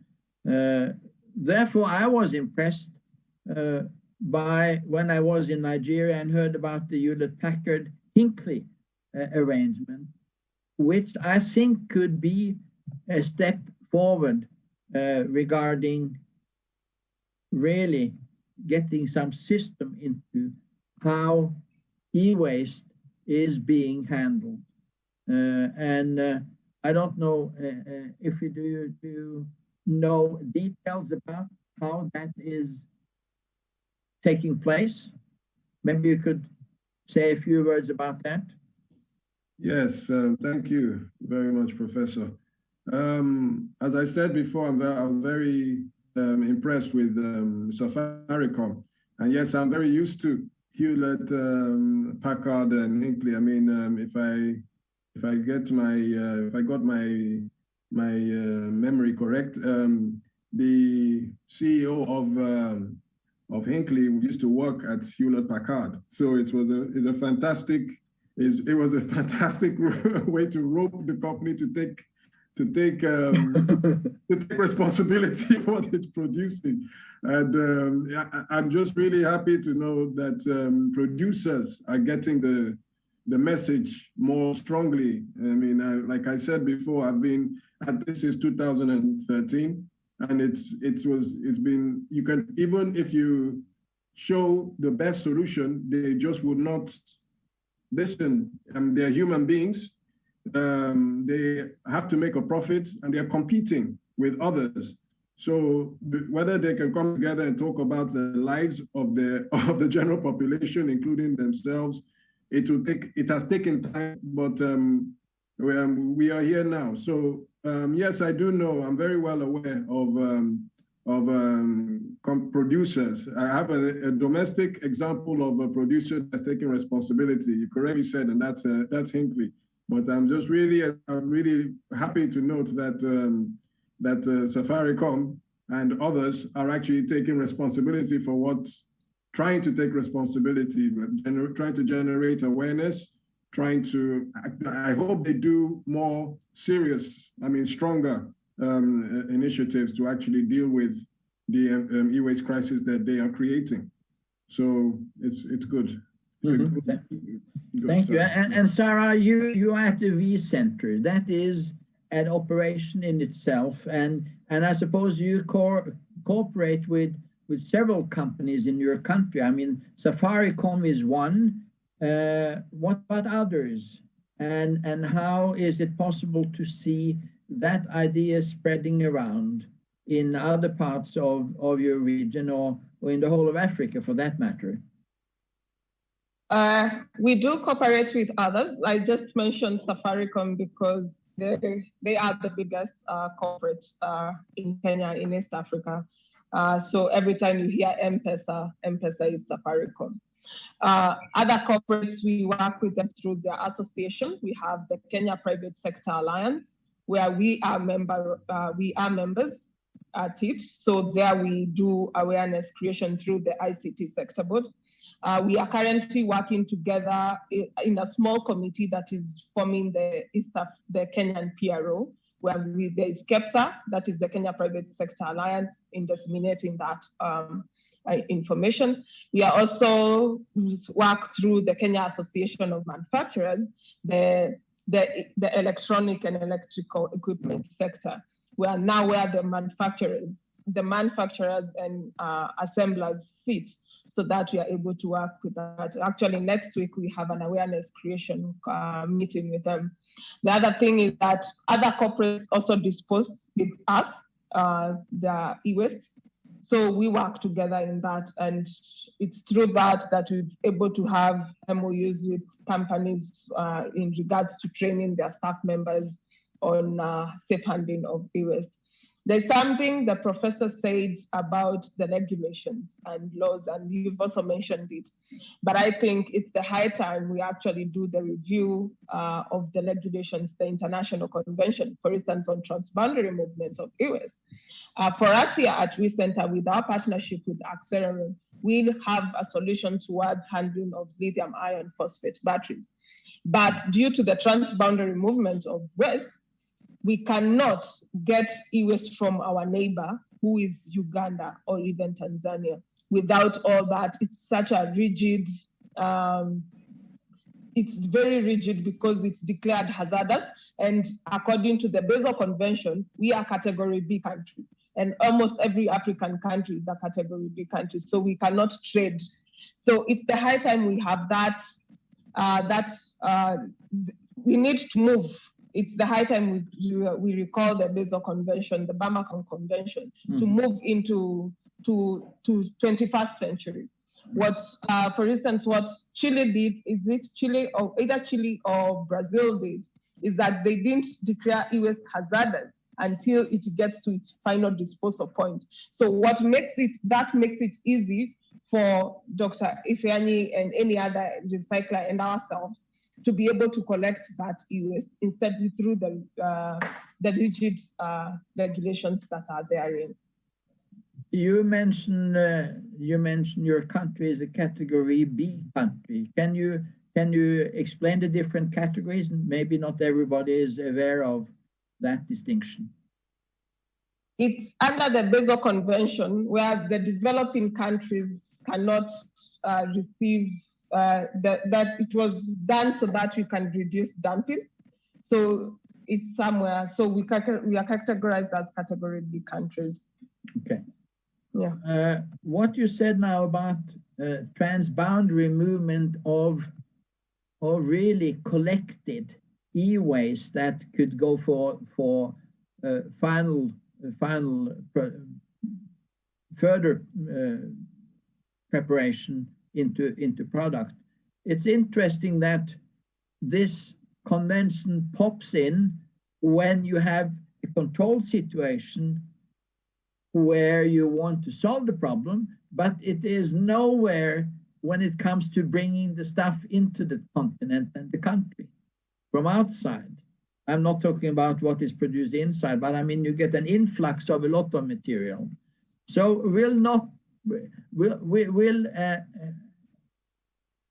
sort of an improvement of the convention in that regard make it easier to have regional cooperation when it comes to running plants for various sorts of treatment of e-waste?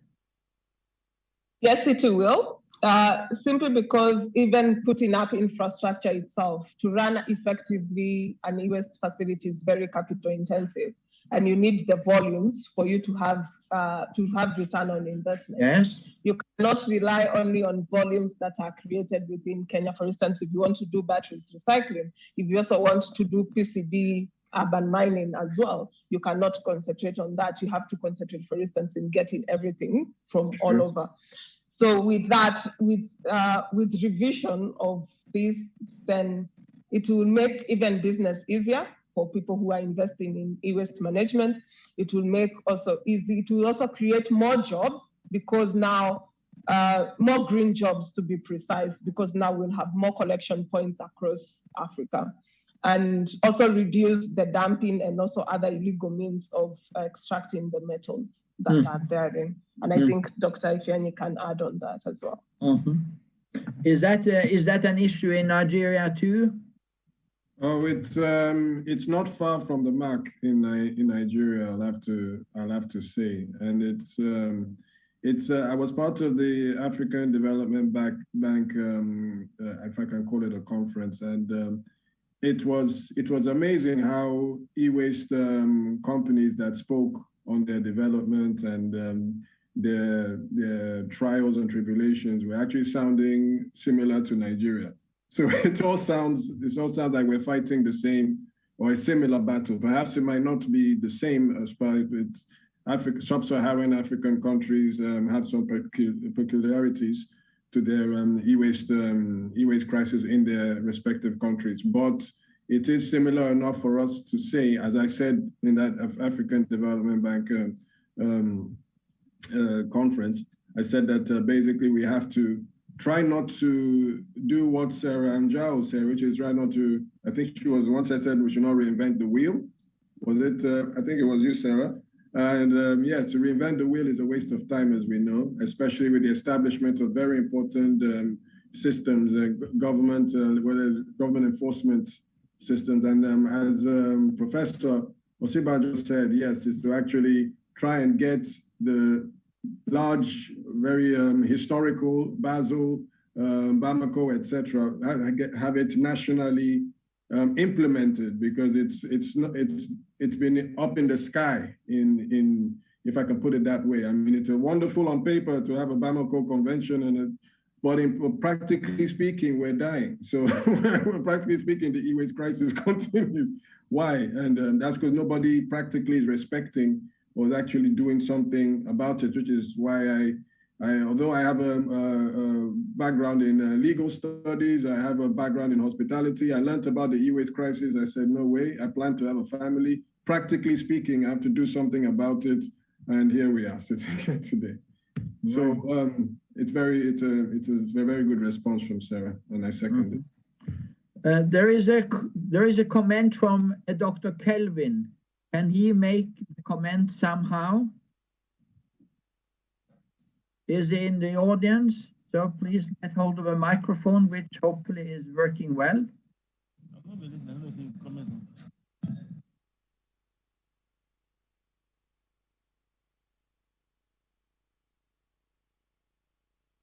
Okay, he's done with that.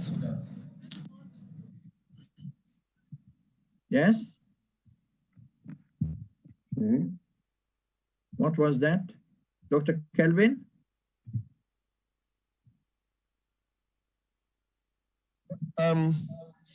Yes, you are to take off now is 3:40 exactly. So you have the floor. Ladies and gentlemen, we are going to go into panel session 2. And this will be moderated by Professor Lev, who has been talking to us. We're familiar with him. So I'm going to leave the stage now for him. Please help to welcome Professor Lev to the stage. Thank you. Thank you very much. Yes, we have now, in the previous talks, focused on the way forward and what can be done. And it is a pleasure to continue that conversation.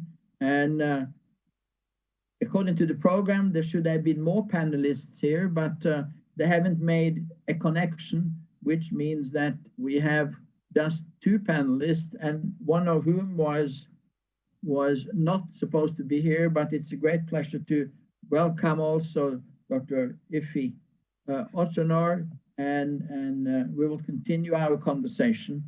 I'm wondering, in Africa, there is an office representing the Basel Convention.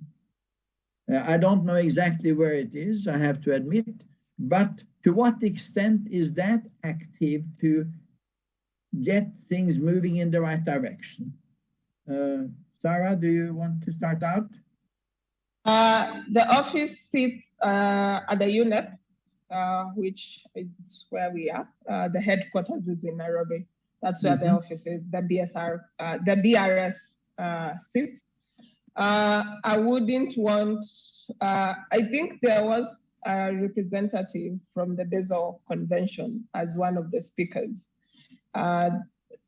So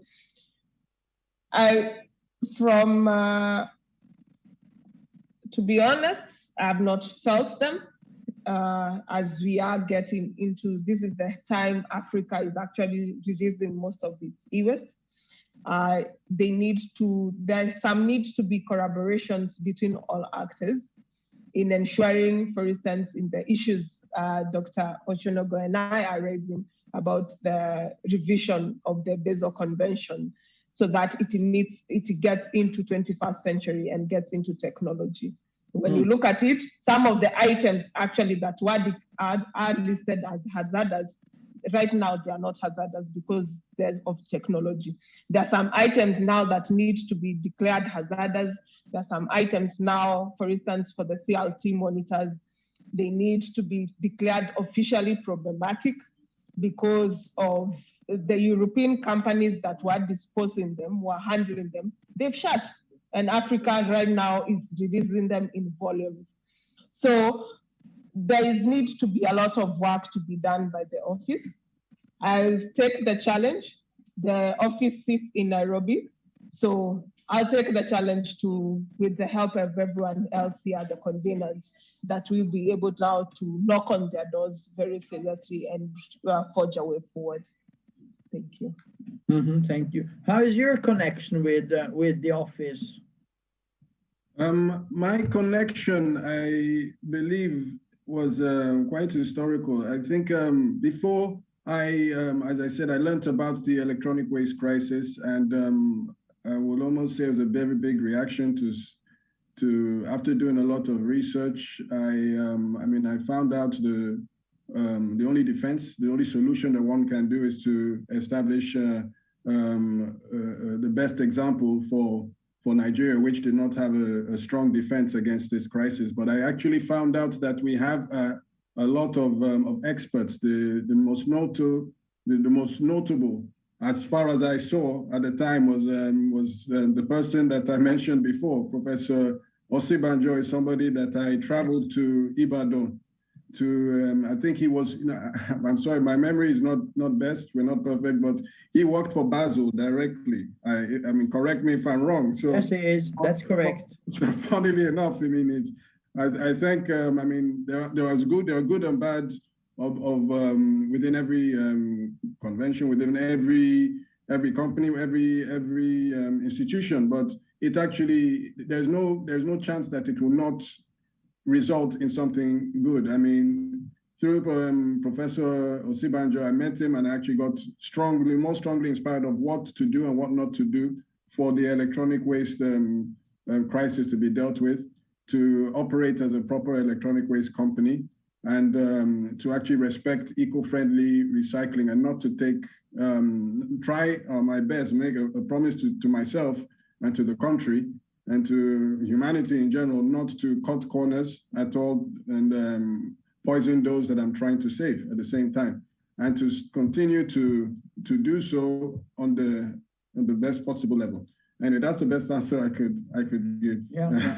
But I mean, after all, this is a convention, and I suppose it's up to the countries to abide to it and to sign up to it and so on.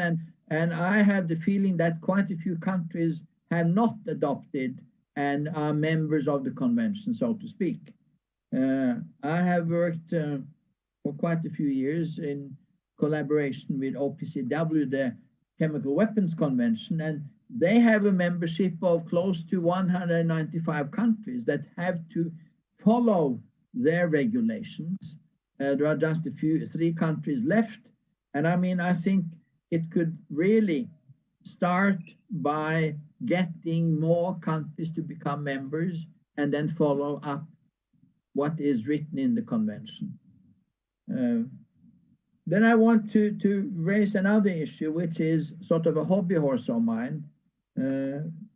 I believe strongly in having some sort of incentive, and some of the questions that came up in the Q&A section here was, what are the incentives for giving back or handing in e-waste?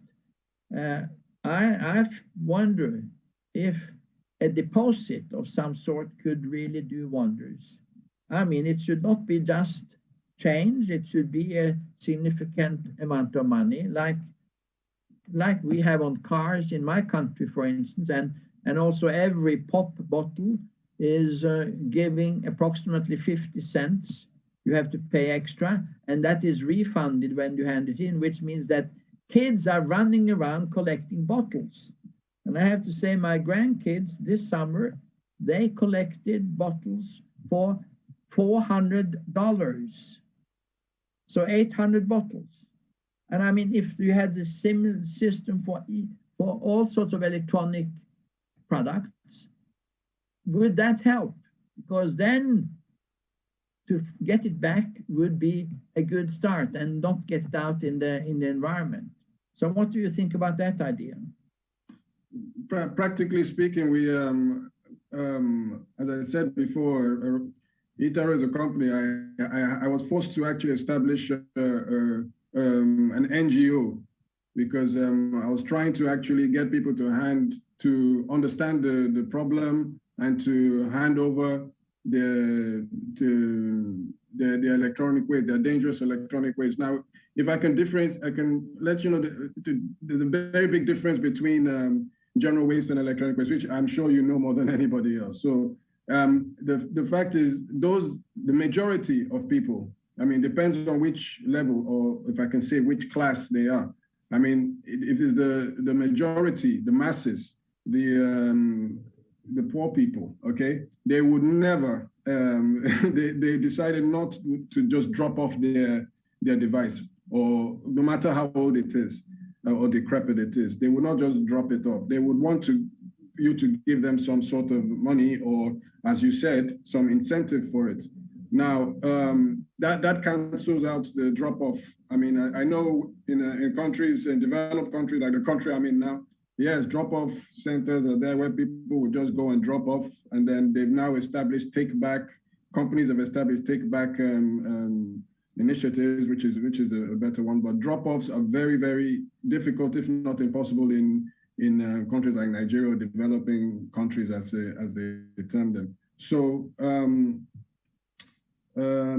if I can go on to say that the foundation, what we found out is that it is not easy to actually adopt what the general term, the general, I mean, for example, let me put it in an easier way. Whatever is good in Europe obviously is not easily applicable because of the actual intricate scenario of what the electronic waste, the impact of the electronic waste crisis is having over here. We were not able to get anybody to actually perform drop-offs. We had to pay. We had to, at the end of the day, give them some form of incentive to enable them to actually release some of that electronic device. So it just really won't work. I don't want to be the bringer of bad news, but that is our experience so far. Well, one thing is bad news, another thing is facts, you know, and to me that is not really news either. Do you share his position, Sarah? On one end, yes. On another, no.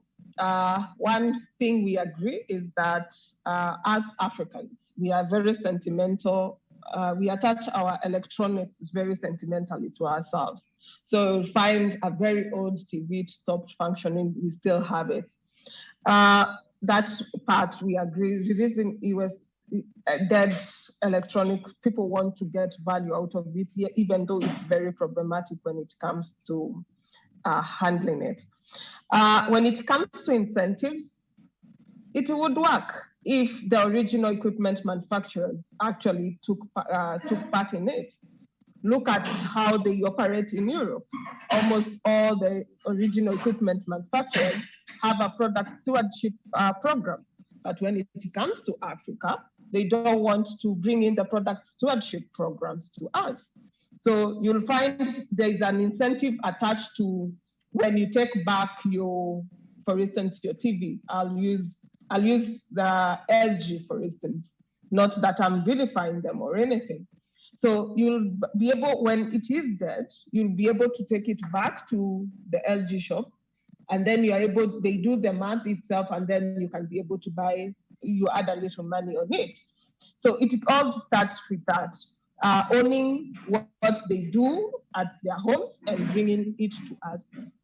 When it comes to incentives, we are trying, at this center, we are trying to develop, we've actually in partnership with a company, with an app development company, we've developed, we are going to partner in having an incentive kind of program, where, for instance, if you drop off your phone, you earn 5 points. And with corporate, with other marketplaces, for instance, the Carrefours of this world, you can go and actually shop with those points. So that has worked. That works because we are through Safaricom, for instance, when you load airtime, you earn some points. And these points, you are able to buy another phone or any other product from their shop. So that is the knowledge, that is the principle that you're bringing. So incentives can work either way, and it needs a lot of awareness to people to be told that TV, you bought it at $200, but now it's worth $0. So those one, it would work, but it's a 50-50. We are testing waters. So when it works, I'll look for my Nigerian counterparts, and we introduce the incentives program in Nigeria as well. Yes. Yeah, we have a question from a participant here. What is the level of awareness of the general population on the health hazards associated with the informal e-waste recycling? So do you have there been any sort of survey about this as you are aware of, or is it just as very much outreach activity is? I just believe it's working in the long run, but you don't really know. We don't really know. Can I? You wanted to say something, Sarah? Yes, Sarah, start out. Okay, fine. I'll say this. When last year, as my counterpart from Safaricom said, last year we sent our NEMA, our regulator, and Safaricom decided to do something called Formalizing the Informal. And here we targeted the garbage collectors, all of them, because they are the people who interact with everything. Sure. And out of that, you will be surprised, the level of awareness on how to handle these things is very, very minimal. Even to the general populace, it's very minimal. Most people don't understand what e-waste is. They just dispose it, they just throw them away. For instance, for the bulk, they just throw and burn together with the rest of the garbage. So the level of awareness is very low. And that's where, for us to be able to succeed in sustainable e-waste management, a lot of capacity building and awareness creation needs to be done. But there's always the acceptance by, for instance, by this informal sector, by the informal recyclers is very high, but there we also face another challenge. They want money from these items, and they will give you, for instance, I'll give an example of a CLT monitor. They'll give you the CLT monitor when they've already removed the yoke. where the copper is, and that's where the value is. So they'll leave you with the glass and the plastic, which are currently problematic. How do you now even incentivize that person? So if we are able to access funds for people to perform that duty as an act of, as a CSR program, then that will be able to do. But currently, level of awareness very low. Challenge when they accept is they want money and there is no value in whatever they are given. Thank you. Yeah, thank you. Yeah. Ife? Yes, that's a wonderful response by Sarah, because it actually has been my finding from the foundation to the company.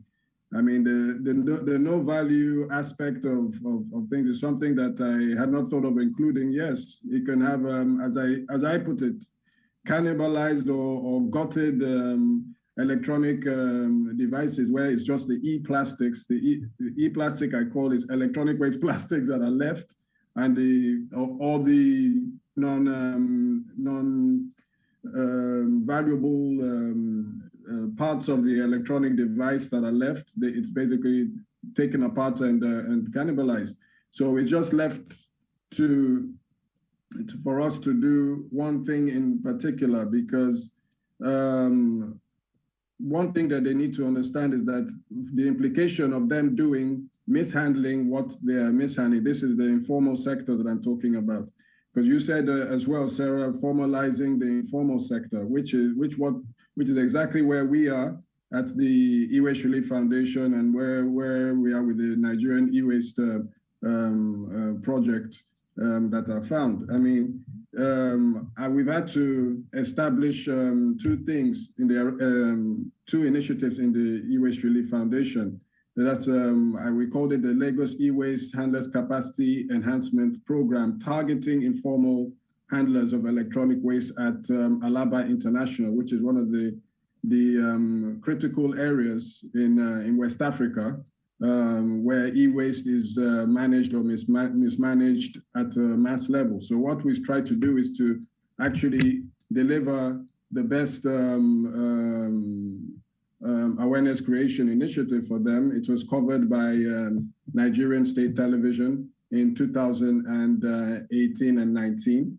And 2020, in followership of that, we actually have targeted young, the youth. I mean, you would know that catching them young is the best policy when it comes to dealing with this electronic waste issue or crisis that we've been discussing. Because I mean, if you want to speak to old folk like me, we have a lot of things to think about, and we have a lot of things to do with our lives. So we don't want to think about the dumping the electronic waste, or how we are dealing with our electronic devices, et cetera, et cetera. So the best way to do it is to catch the primary, secondary, and albeit, yes, the tertiary students, letting them understand the right way that mommy and daddy has to hold their or handle their electronic device after they don't want it, etc. So we have gotten that message across. We've performed projects, most recent of which is the SEEP project. That's the Student E-Waste Handlers Enlightenment Project. And the recent place that we did that was at the Yaba Institute of Technology for secondary school students. So it is something that is well embraced by teachers and deans alike. So the point is just for us to continue the effort, and actually at the end of the day, for the foundations run on funding. So as long as we can continue to do the right things and to get funded for it, I mean, we can't do it for free. I mean, I've seen some questions as to say that does E-Terra pay for electronic waste they pick up? I would say we hope to get paid for the recycling of the electronic waste we pick up. There's no way we can't do it. I would love to work for a $1 billion charity and do everything for free and be a hero, but all of these things cost money. All of it costs money. Yes. So please understand my answer, and I do. But now we have a contributor from the audience as well. Is it Ozibanjo? Yes. Professor Sibanjo want to make a contribution in the area of plastics as it has to do with e-waste. Yes, please, go ahead. Thank you very much, ladies and gentlemen. During the course of ongoing discussion, one of the speakers mentioned plastic, e-waste plastic, yes, and that rang a bell in me. Many people are not aware that e-waste plastic contains POPs, persistent organic pollutants, and in particular, polybrominated diphenyl ether, PBDEs. These are hazardous chemicals. And let me also say, we had a troubling experience while looking at cattle in public dump site. I don't want to raise an alarm. In one of our big cities in Lagos, the levels of PBD in the milk of cow is alarming, because we sampled milk from some of the cow grazing the dump site, and we were shattered. And yet people are drinking this cow milk, pressing them out of it. Wow, what I'm trying to say, we need to look at the issue holistically. We are talking about collection.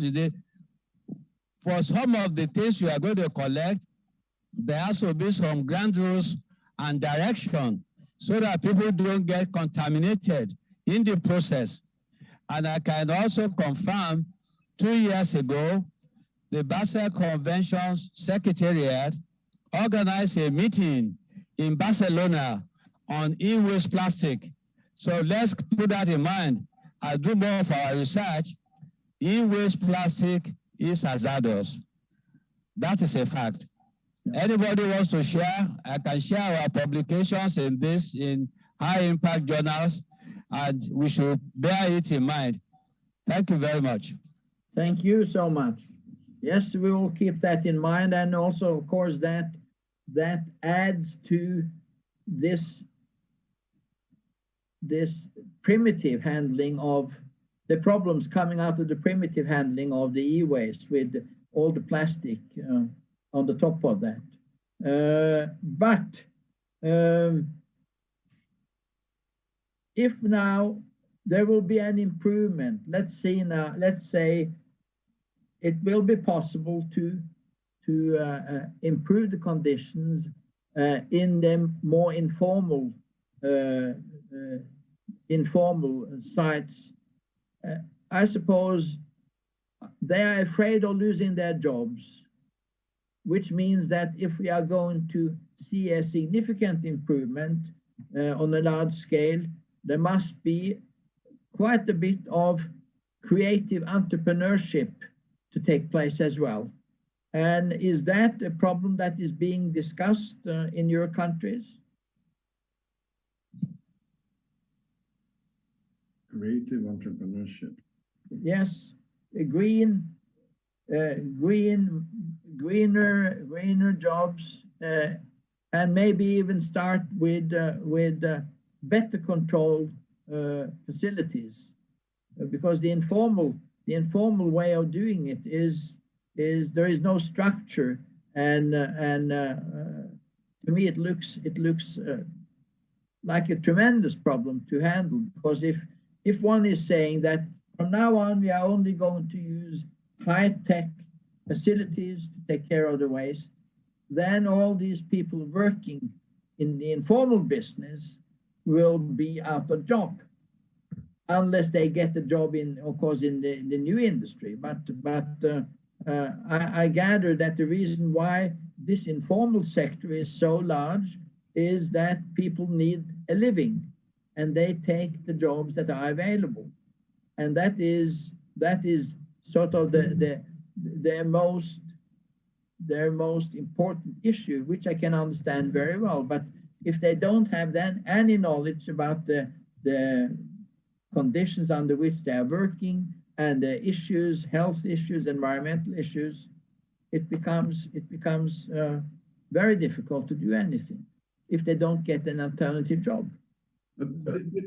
If I can say something, this is why we try to inspire not just, I mean, every student, not just poor students or students in poor neighborhoods, etc. All students. I mean, Nigeria is a very rich country. I mean, Kenya is relatively rich. I mean, we have individuals in the higher echelons of society. Okay, we want them to hear. We want their parents to hear. We want they themselves here to take an interest in chemistry, take an interest in what is happening, taking an interest in doing something about what is happening, and making a living from what is happening.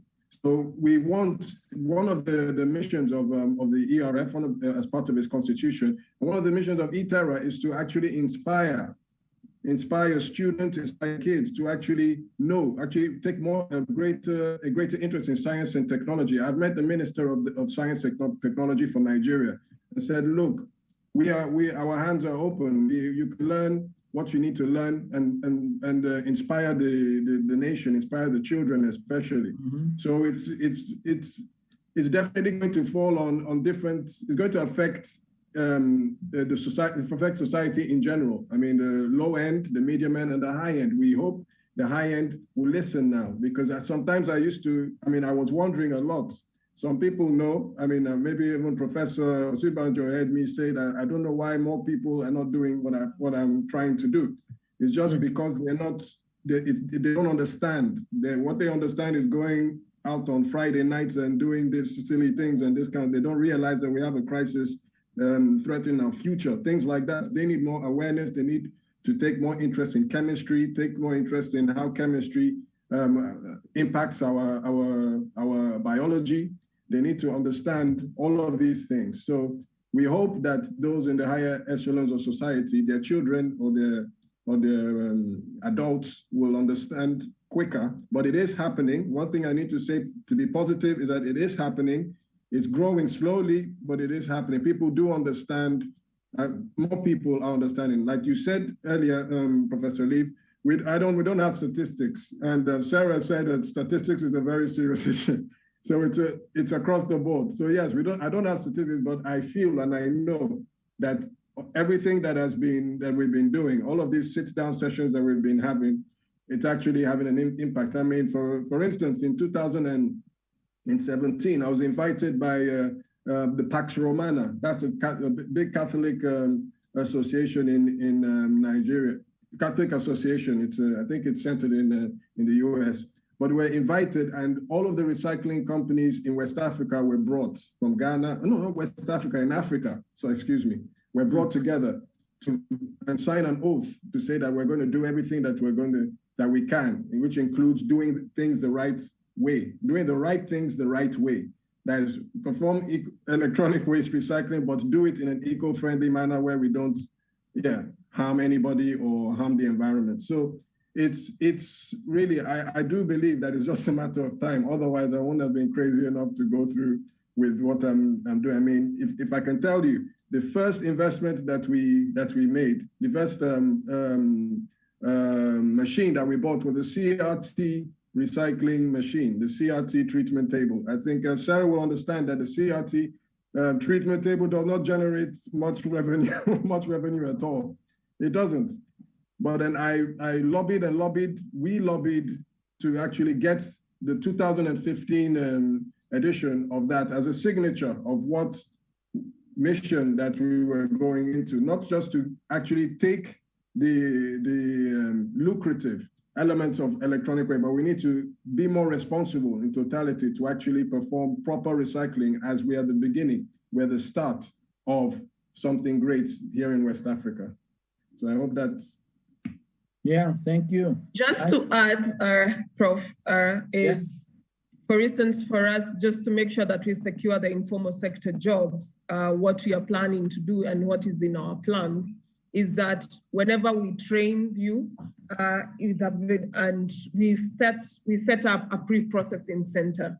In this pre-processing center, is what it does is that the youths will just do the dismantling of various items. Whatever is supposed to be refurbished can be refurbished there. And then the other products that they cannot be able to handle, they're brought to our facility. So that's what we've done just to make sure that the jobs are not lost.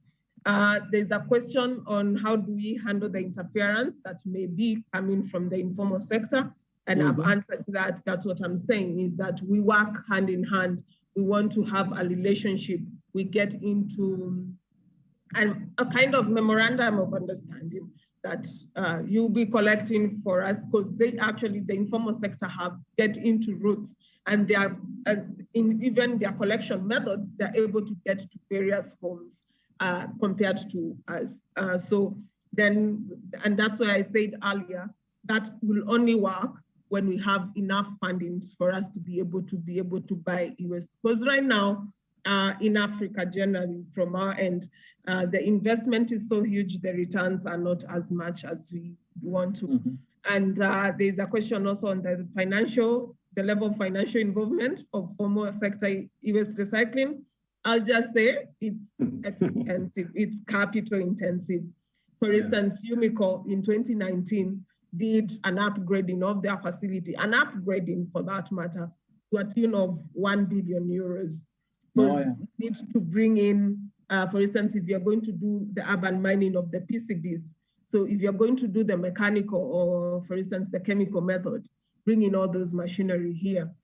For instance, if it's for the bulbs itself, the bulbs recycling facility also, it's very expensive. So it's a capital intensive program. And then on the question on the BRS convention, I think all of us, we know the implementations of laws and conventions is very political. If the president or the prime minister is not into it, then there's nothing the parliamentarians can do to make sure that these laws are enacted. And if the regulator or the enforcer, for that matter, doesn't have enough support, then there's nothing much we can do. We have very good laws. Kenya is known all over the world for having the best regulations, but we are still grappling with these issues as well. And so that's what I would say.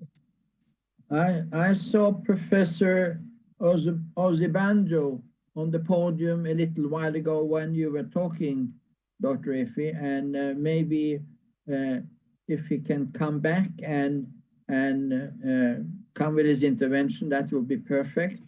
In the meantime, I will say that you said you were working hard to encourage the younger generation to become interested in this sort of work. And that means, again, outreach activity is really required. And now Professor Ozibanjo is back in the seat. So please speak up,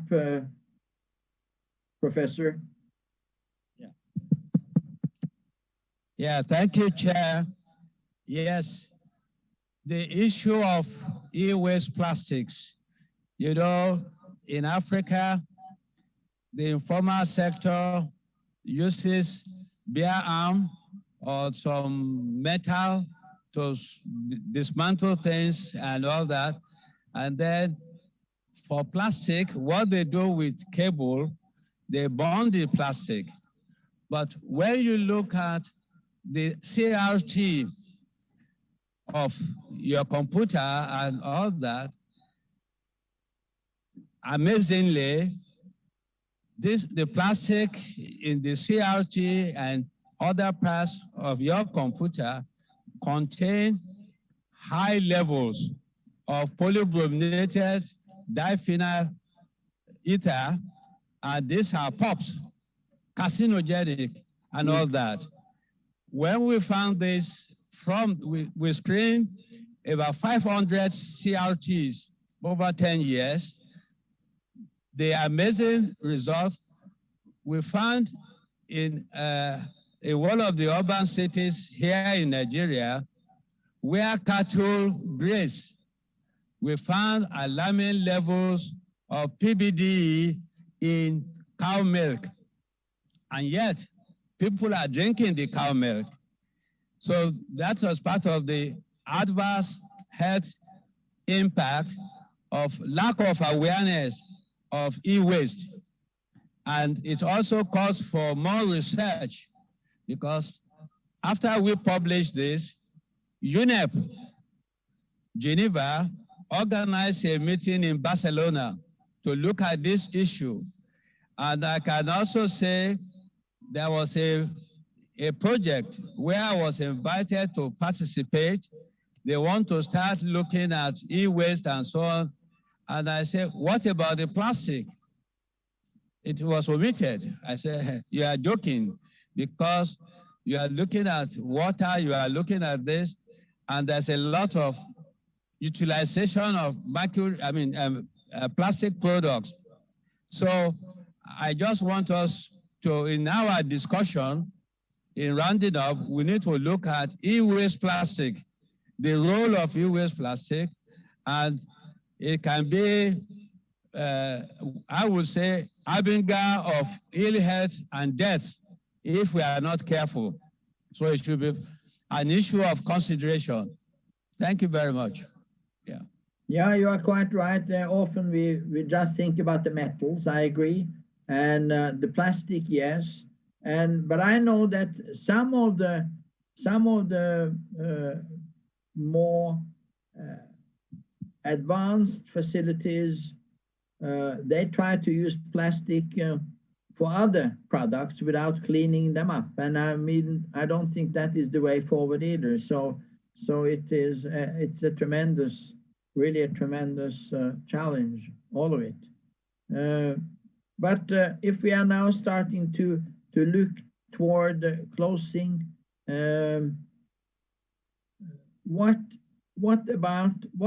would it take now to make the conventions more part of the legislature in the various countries? I mean, will that help, or is it still the mentality that has to change first? We had talked about the incentives, and people are asking about what are the consequences of incentives, and do they work, and so on. And you talked about how they would like to get points instead of money back, and so on and so forth. And but you know, if this problem is growing much larger, I mean, we will be in a position where we need to take brave steps that are unconventional, I would say. And just like we hear about the climate crisis, I mean, this is a part of it as well. I mean, it's really a huge challenge for us to deal with. And when I say for us, I think there is also a responsibility for countries that are, you know, sending out all this. And I know that in Europe, there are changes around the corner, and I think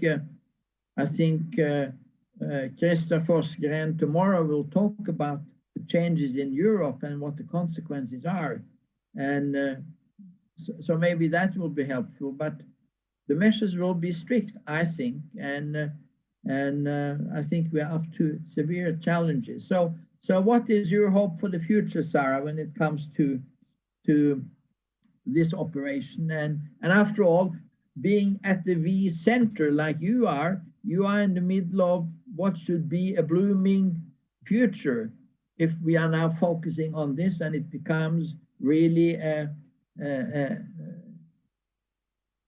political goal to take really charge here. And so what is your hope for the future? I'll answer that and give my final remarks as well. So what I foresee is what I mentioned earlier. I would want us to do a review of the international conventions and have them into the 21st century. Some of the items classified hazardous are no longer hazardous. We already have solutions to them, and also at least have and amend a few things, especially when it comes to transboundary movement of e-waste, so that, because now we as African, we already have been starting to invest on e-waste facilities. Number two is more of awareness creation, needs to go in and capacity building, and especially to the key policymakers. I'm glad that I'm seated among my peers. I'm currently doing my PhD, and it will be on e-waste. The other thing is on data. We need data. When you look at the global e-waste monitor, on all the African continent, it says an estimate. The rest is actual factuality. That needs to be done. And also, there is also need to be ownership by the original equipment manufacturers, that they need to start practicing what they actually practice in their countries whenever they come to developing countries, and for this case, African countries. And my final thing is that we as We Center, we actually have a program called SDDA, where any African organization that is dealing with e-waste, they would become where we collaborate and sit and talk. And we also give study tours and study visits. You come and learn on how the business works, and you see. And so I would invite anyone. I hope the COVID restrictions come out, are lessened, and you'll be able to visit. You learn more on how Kenya, as Kenyans, we are doing, and then you'll be able to go home and start up your e-waste facility as well.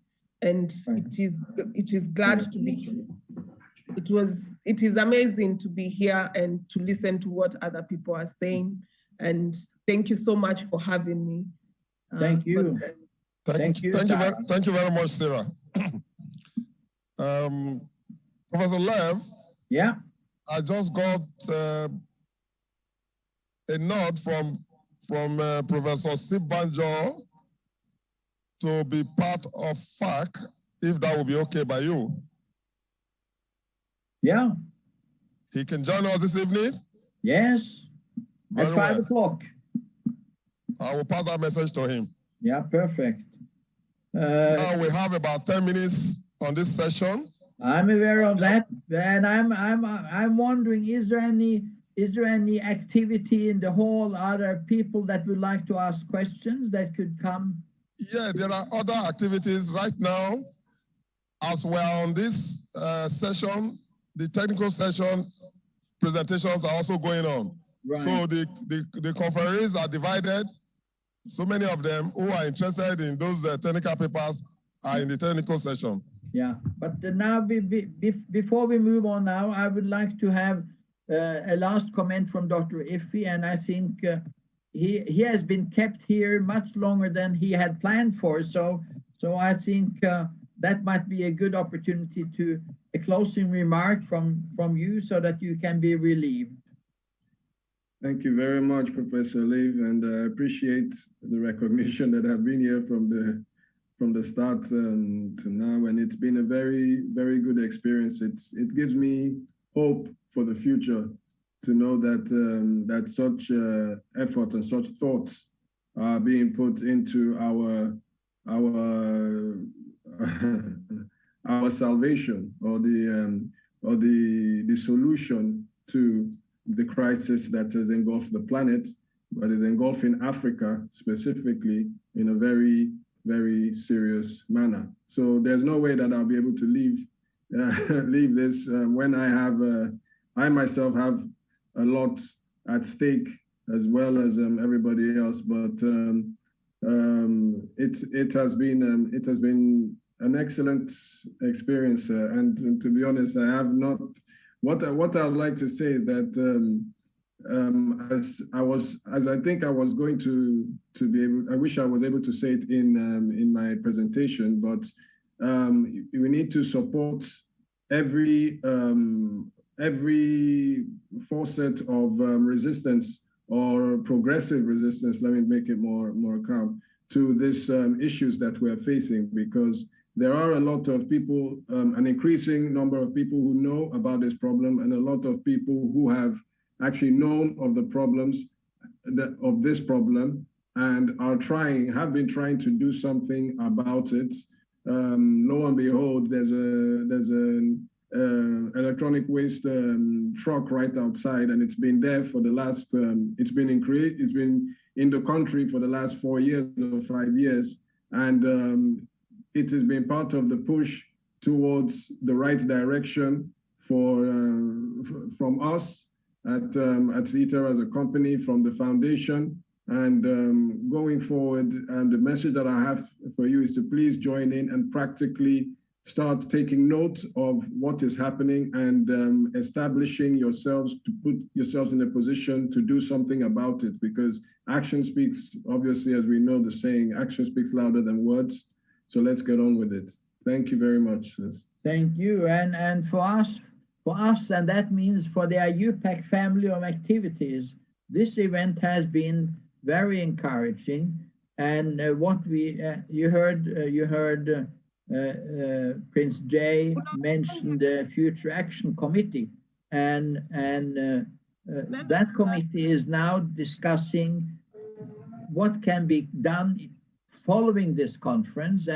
And one of the ideas we have is also now to focus a lot on aware racing and making the problems easily accessible, in the sense that if you want to know about it, you have a site on the IUPAC homepage where you can go and click in, and where we want to have good ideas, facts, and access to the conventions and a lot of other things. But we are not discussed it yet. But if all of you that attend tomorrow's dinner in the evening will get an input from me regarding what we see into the future, because I think there are many actions that have to be taken, and we need all the good forces we can have. Money, of course, is also an issue, definitely. But we are all in the same boat, as we usually say in Norway, because we have a long coast with a lot of water around. And when you are in the same boat, you have to cooperate, balance the boat to move forward in a proper way. And although the distances are huge on the globe, pollutants are moving faster than we are aware of, and we are all in the same boat in that regard as well. And I think with those words, we would like to close this session, unless Prince Jay has anybody that would like to have a last question to the panel. Thank you, Professor Lev. So far, I'm seeing no questions, but before we run the session, I would like to give a recap of activities for tomorrow. Yes. At 10:30, Professor Christoph Fodring will be speaking on electronic waste recycling, new opportunities and technologies. Following that will be e-waste in education, a case study of an Egyptian university. This will be presented by Professor Nadia Kande of Egypt.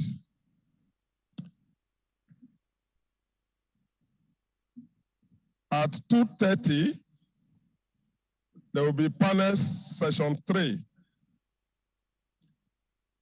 And the lead speaker will be Professor Temilola Oluseyi of the University of Lagos.